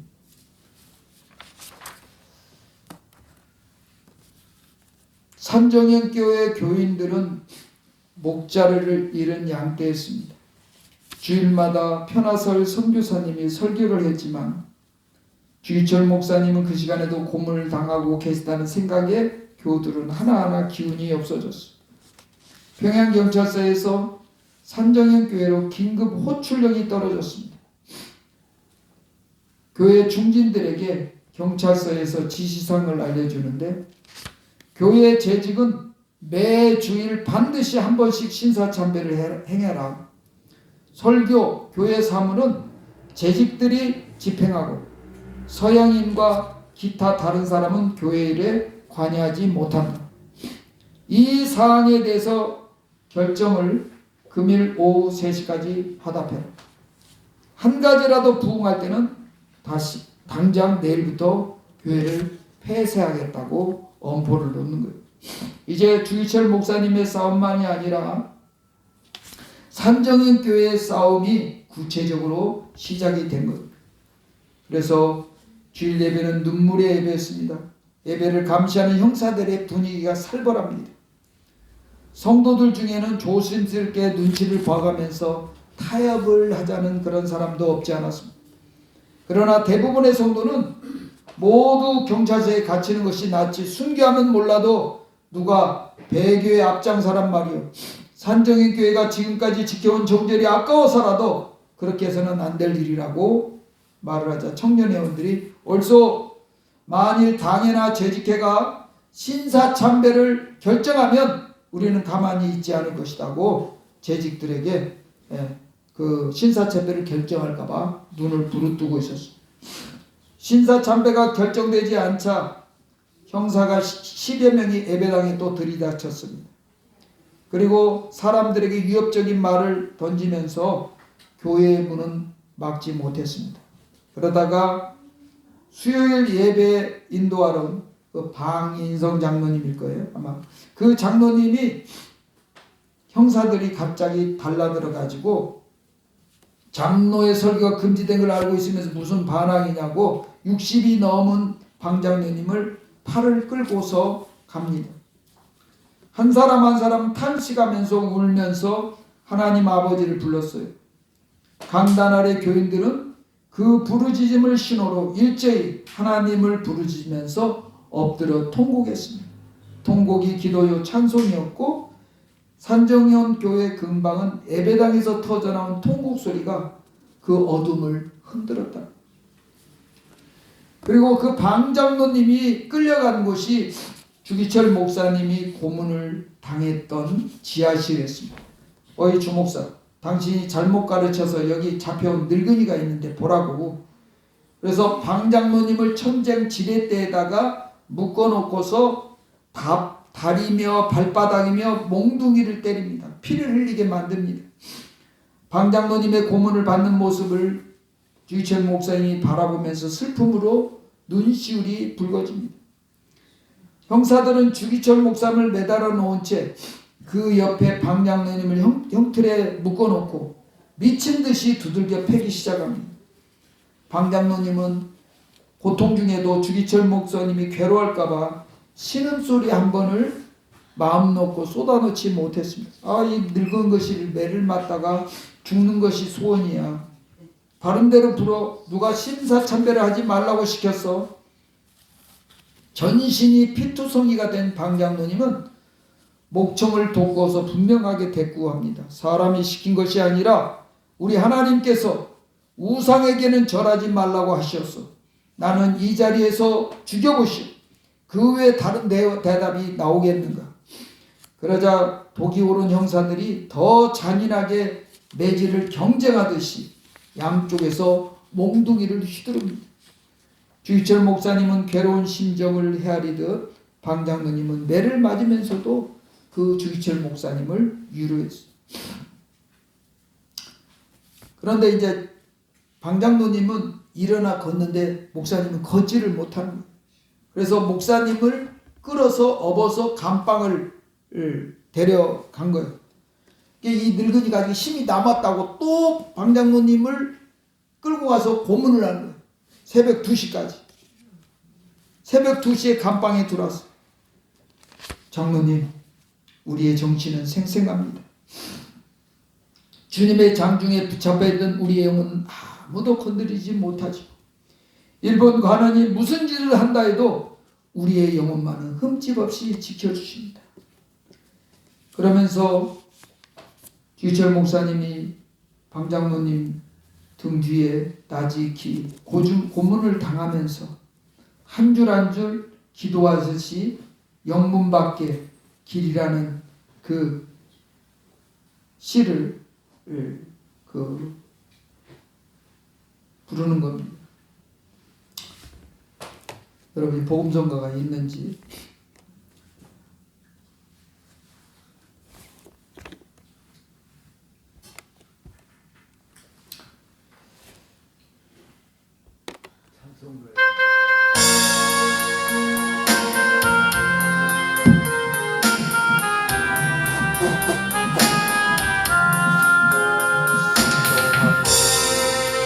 붉은 노을 영문밖에 비추느나 영문밖에 비추 연약하온 두 어깨에 연약하온 두 어깨에 십자가를 생각하니 머리에는 가시관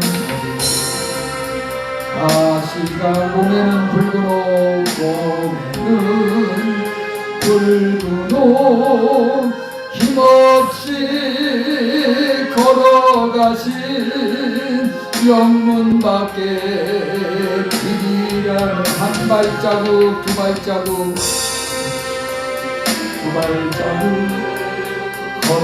걸어가신 자동마다 뜨거운 눈물 붉은 피 우리 위에 흘리셨네. 가락한 유대병정 포악한 노마 병정 간 노마 걸음마다 자국마다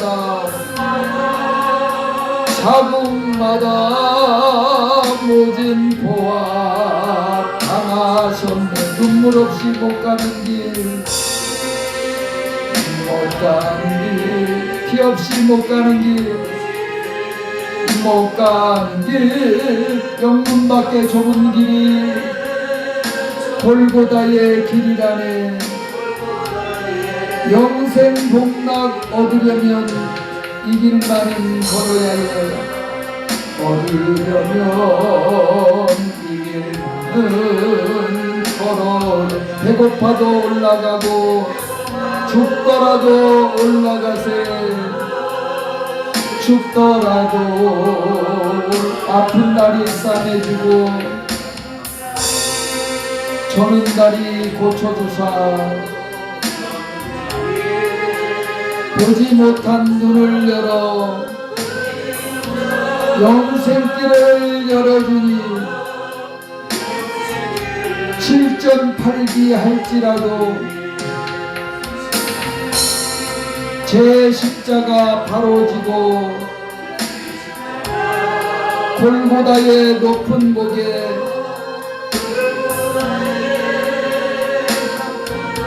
나도 가게 하옵소서. 십자가의 고개턱이 제 아무리 어려워도 주님 가신 길이 오니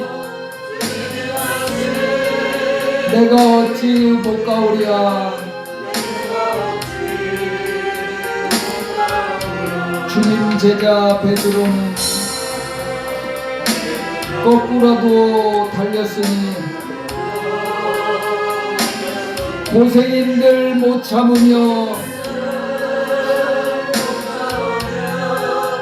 죽음인들 못 당하랴.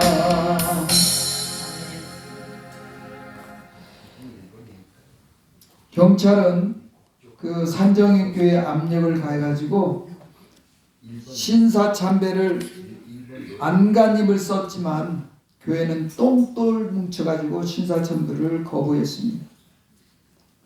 그래서 하나님의 계명을 지키는데 한 몸이 되었습니다. 그래서 평양노회장 최 목사는 그 총회 신사참배 결의를 무시한 주기철 목사님을 파면시켰습니다. 주 목사님은 그 최 목사에게 이렇게 말합니다. 나에게 목사라는 성직을 주신 분은 하나님이시니 하나님께서 그만두라 하기 전에는 사면할 수 없습니다. 그래서 그 평양 노예로부터 정권을 받은 목사 9명이 강단을 차지하고 이인식이라는 목사를 당회자로 세운 거예요. 그래가지고 부활주일에 기해서 온 성도들이 눈물로 기도하면서 밤을 새웠습니다. 양재현 집사라는 분이 내주는 강한 성이여 십자가 금병들아 이 찬양을 계속 부르면서 중단하지 말고 계속 찬송을 불렀습니다. 결국은 9명의 목사들과 경찰 40명이 밀어다쳐서 중지를 시키려고 악을 썼지만 찬송 소리에 결국 묻혀버리고, 형사들이 교인들을 끌어내고 감옥으로 끌고 가고 피를 흘리면서 옷이 찢기면서도 찬송 소리를 그치지 않았어요. 그래서 산정인 교회를 경찰들은 폐쇄를 시켰습니다. 그리고 주기철 목사님이 가족들이 사는 사택도 빼앗았습니다. 그리고 작은 단칸방으로 이사시켰습니다. 가족들은 목사님을 생각하면서 감사를 했어요. 주기철 목사님을 취두하는 구가라는 순경은 목사님의 거룩한 모습을 보고 주기철 목사님이 국사범이 아니었다면 나는 주기철 목사님을 존경할 뻔했다고 고백했습니다. 그리고 주기철 목사님을 화제로 올리면서 그의 신앙을 칭찬하면서 주기철 목사님의 하나님을 두려워했습니다. 왜냐하면 주기철 목사님에게 여러 가지 어려운 일을 했던 사람들이 많은 하나님의 징계가 있었거든요. 그래서 평양경찰은 주기철 목사님을 가석방이라는 명목으로 방면할 계획을 세웠습니다. 그러자 산정인교회 교인들은 서로 얼싸안고 울며 기뻐했습니다. 환호하는 사람들을 보면서 목사님은 잠깐 멈칫했다고 합니다. 그 환상 속에서 다시 이어질 끔찍한 고문을 보셨던 겁니다. 미소를 떠올리면서 손톱에 다 빠지고 아직 아물지 않은 손으로 한 사람의 손을 경배하듯 잡았다고 합니다. 그리고 산정교회에 가서 손수 그 폐쇄된 강목을 떼내시고 강단에 무릎을 꿇고 엎드렸습니다. 주님이 견디셨습니다. 주님께서 이기셨습니다. 나에게 견딜 수 있는 힘을 만나처럼 내려주시며 주께서 이 길을 가십니다. 그러나 주님 감히 질문을 해도 된다 하시면 그 나라에 이르기까지 제가 겪어야 할 일이 얼마나 남아있습니까? 주님이 이 흩어진 양떼를 어떻게 하시렵니까? 애절한 눈물이 되어서 녹아 흘렸습니다.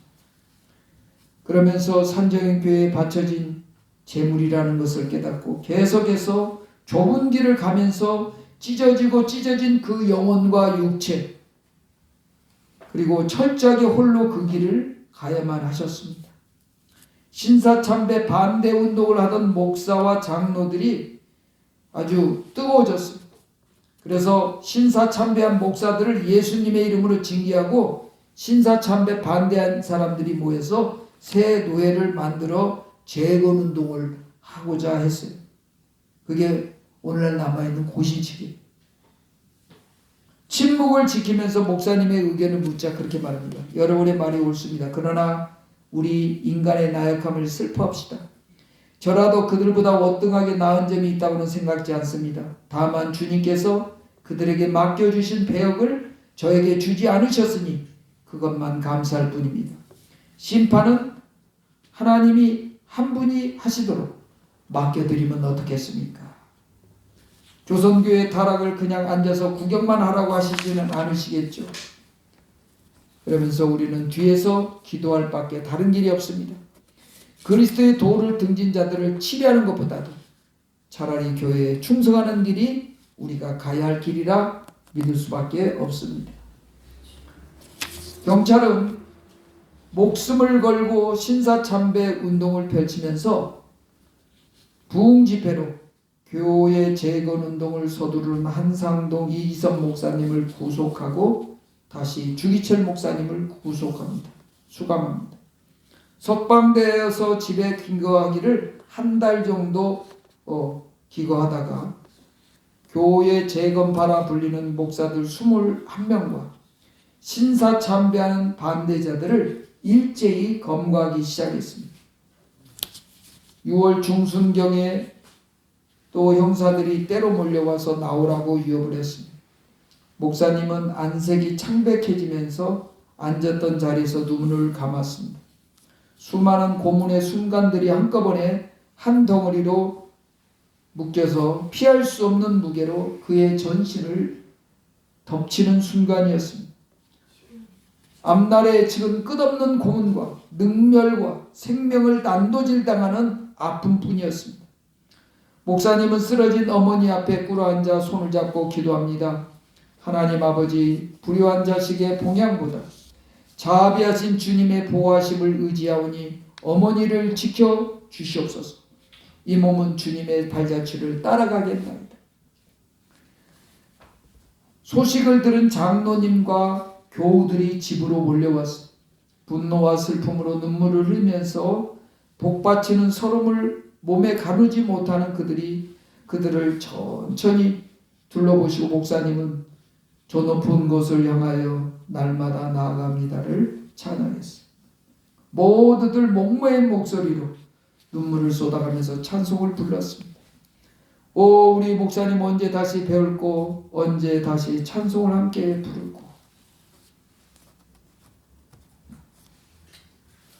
평양경찰서에서 주기철 목사님 일행과 함께 수감되었던 안희숙 사모님이 풀려나는 길에 그 주기철 목사님 가족들에게 달려와서 감옥 속에서 역사하시는 주님의 신비스러운 일을 전해주는 거예요.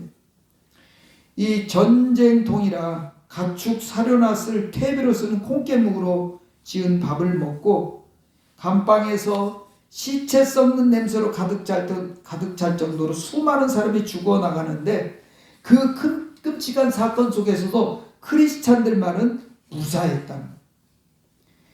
주기철 목사님께서 안희숙 그 자매가 있는 건너방에서 손으로 글씨를 써가지고 여러 가지 도움을 주셨다는 거예요.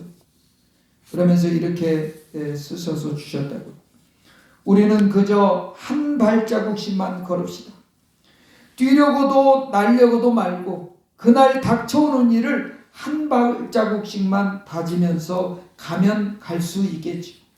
죽는 것이 목표이면 그 죽음이 언제 오든지 언제나 죽음의 선만 목표하면 그 나머지 일은 주님께 맡길 수밖에 없습니다. 저는 처음에는 장기간의 고난을 어떻게 견딜까 근심하면서 장기간의 고난을 견딜 수 있게 해주십사 기도했는데 고난의 기나긴 시간도 주님의 주권 안에 있으니 그것은 우리들의 시간이 아닙니다.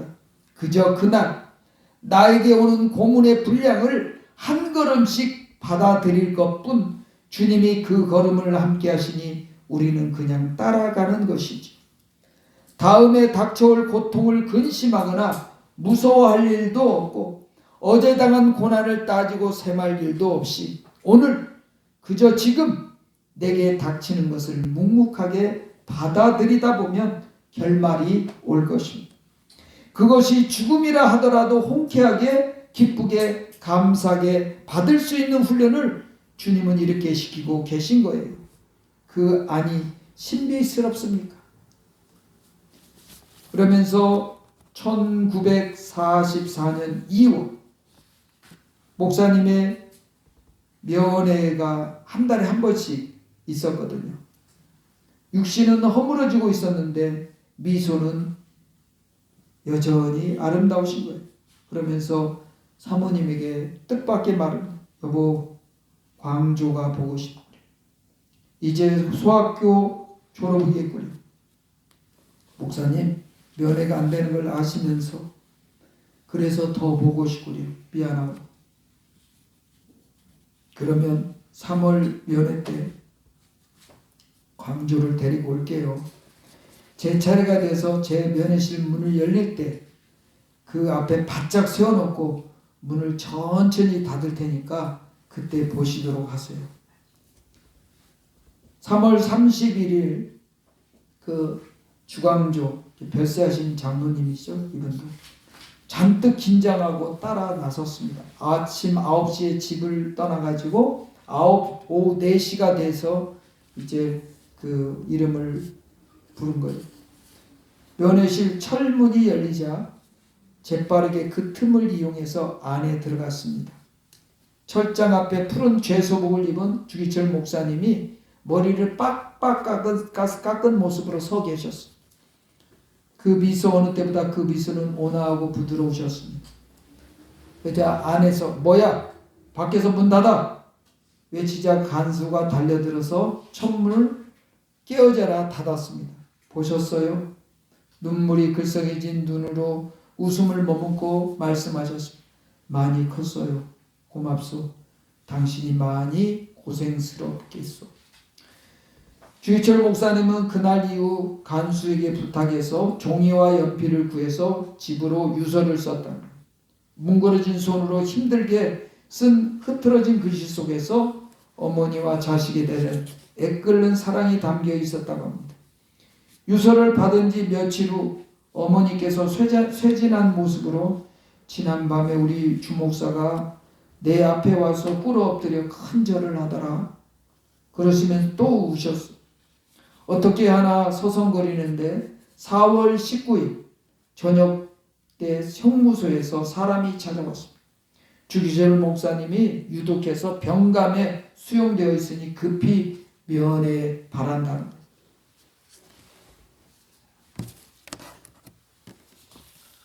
날이 밝기도 전에 형무소로 달려갔습니다. 간수는 면회실이 아닌 소장실로 오정무 사모님을 안내했어요. 부분께서 너무 위중해서 병원으로 모시고 가십시오. 수속을 밟아드리겠습니다. 이게 열흘 전에 최건능 목사님에게도 그렇게 해서 밀어냈다고 해요. 최건능 목사님도 옥중에서 소천하겠다는 뜻을 굽히지 않았지만 강제로 모시고 나가서 닷새 후에 병원에서 최건능 목사님이 소천했다는 거예요. 이들은 목사님이 옥중에서 숨겼다는 소문을 두려워하고 있었다는 거예요. 우리 목사님을 만나봐야 되겠습니다. 그 후에 결정하도록 하겠습니다. 그렇게 사모님이 말씀을 드렸어요. 그러자 그 목사님은 두 간수에게 빌려서 오더라는 거예요. 서 있을 힘조차 간수들에게 몸을 의탁한 목사님은 앞이 보이지 않는 초점을 맞추지 못하고 있더라는 거예요. 허공을 더듬다가 사모님을 알아보고서 목사님 승리하셔야 합니다. 이제 다 왔습니다. 끝까지 승리하셔야 합니다. 사모님이 그게 자기 목소리가 아니었다는 거예요. 내 귀에도 생생한 어마어마한 명령이었다.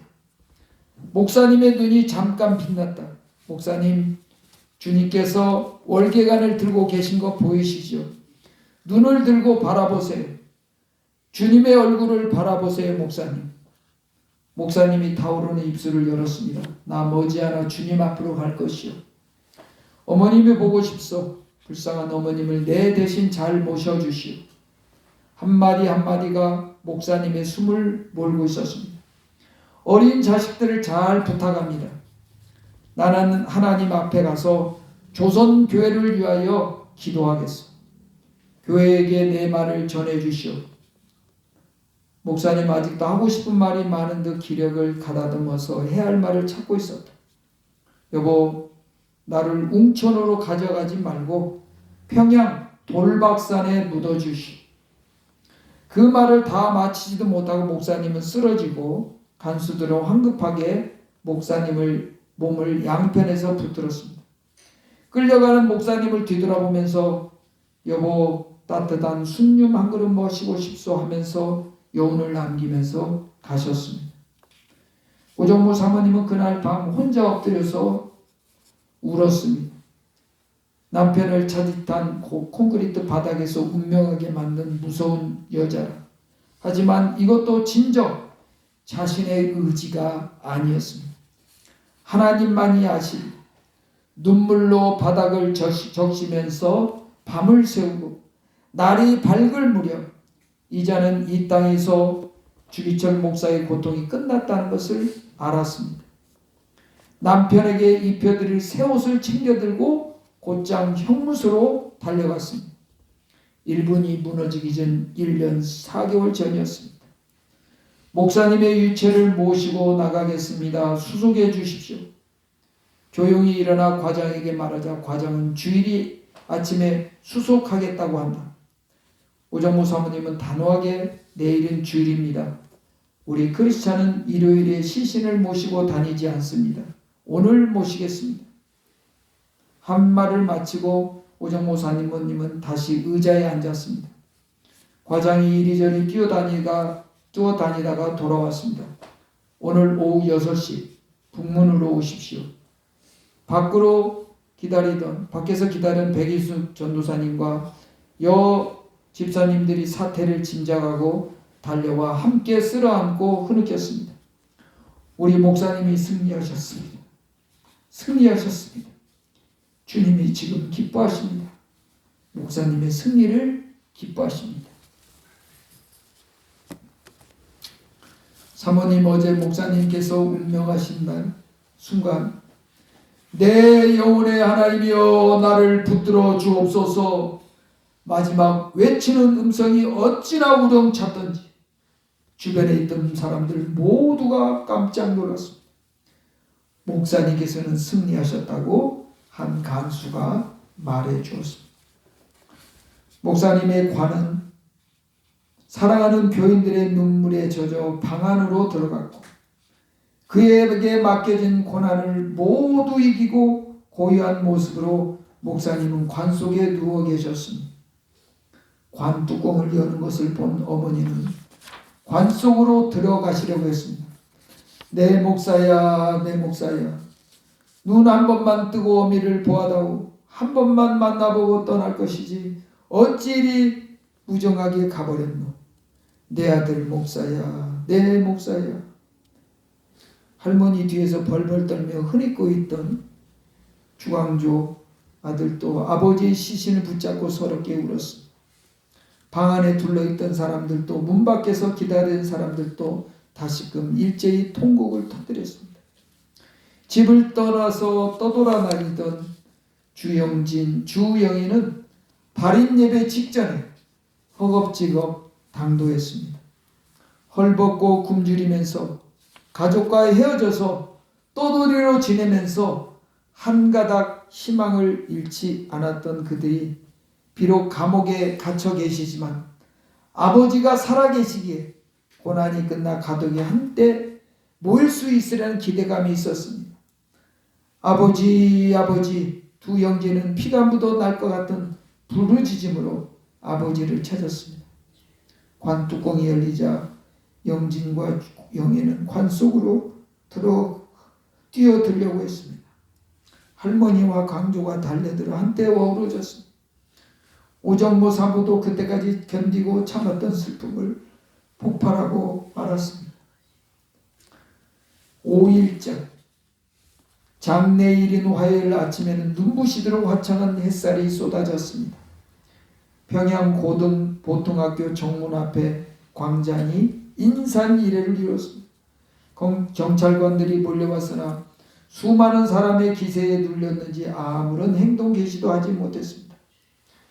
기자묘 앞을 지나서 대성산 공동묘지 주기철 목사님은 그렇게도 그리워하던 돌박산에 이르렀습니다.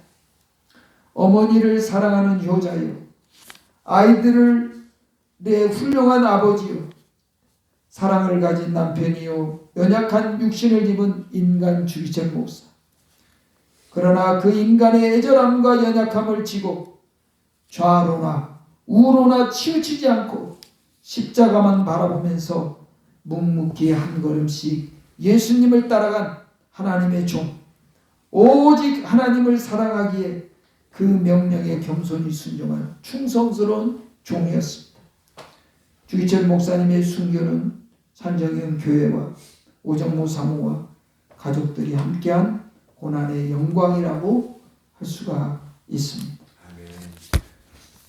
여기까지 하시도록 하겠습니다. 우리 찬송 543장 이 찬양 드리고, 오정모 사모님도 또 얼마나 그 주기철 목사님을 보필하면서 힘들었겠습니까? 우리도 주기철 목사님의 심정을 가지고 우리의 신앙의 절개를 가지고 하나님이 기뻐하시는 그런 복된 심령이 되기를 우리 찬양 드리고 합심해서 한번 기도하고 마치겠습니다.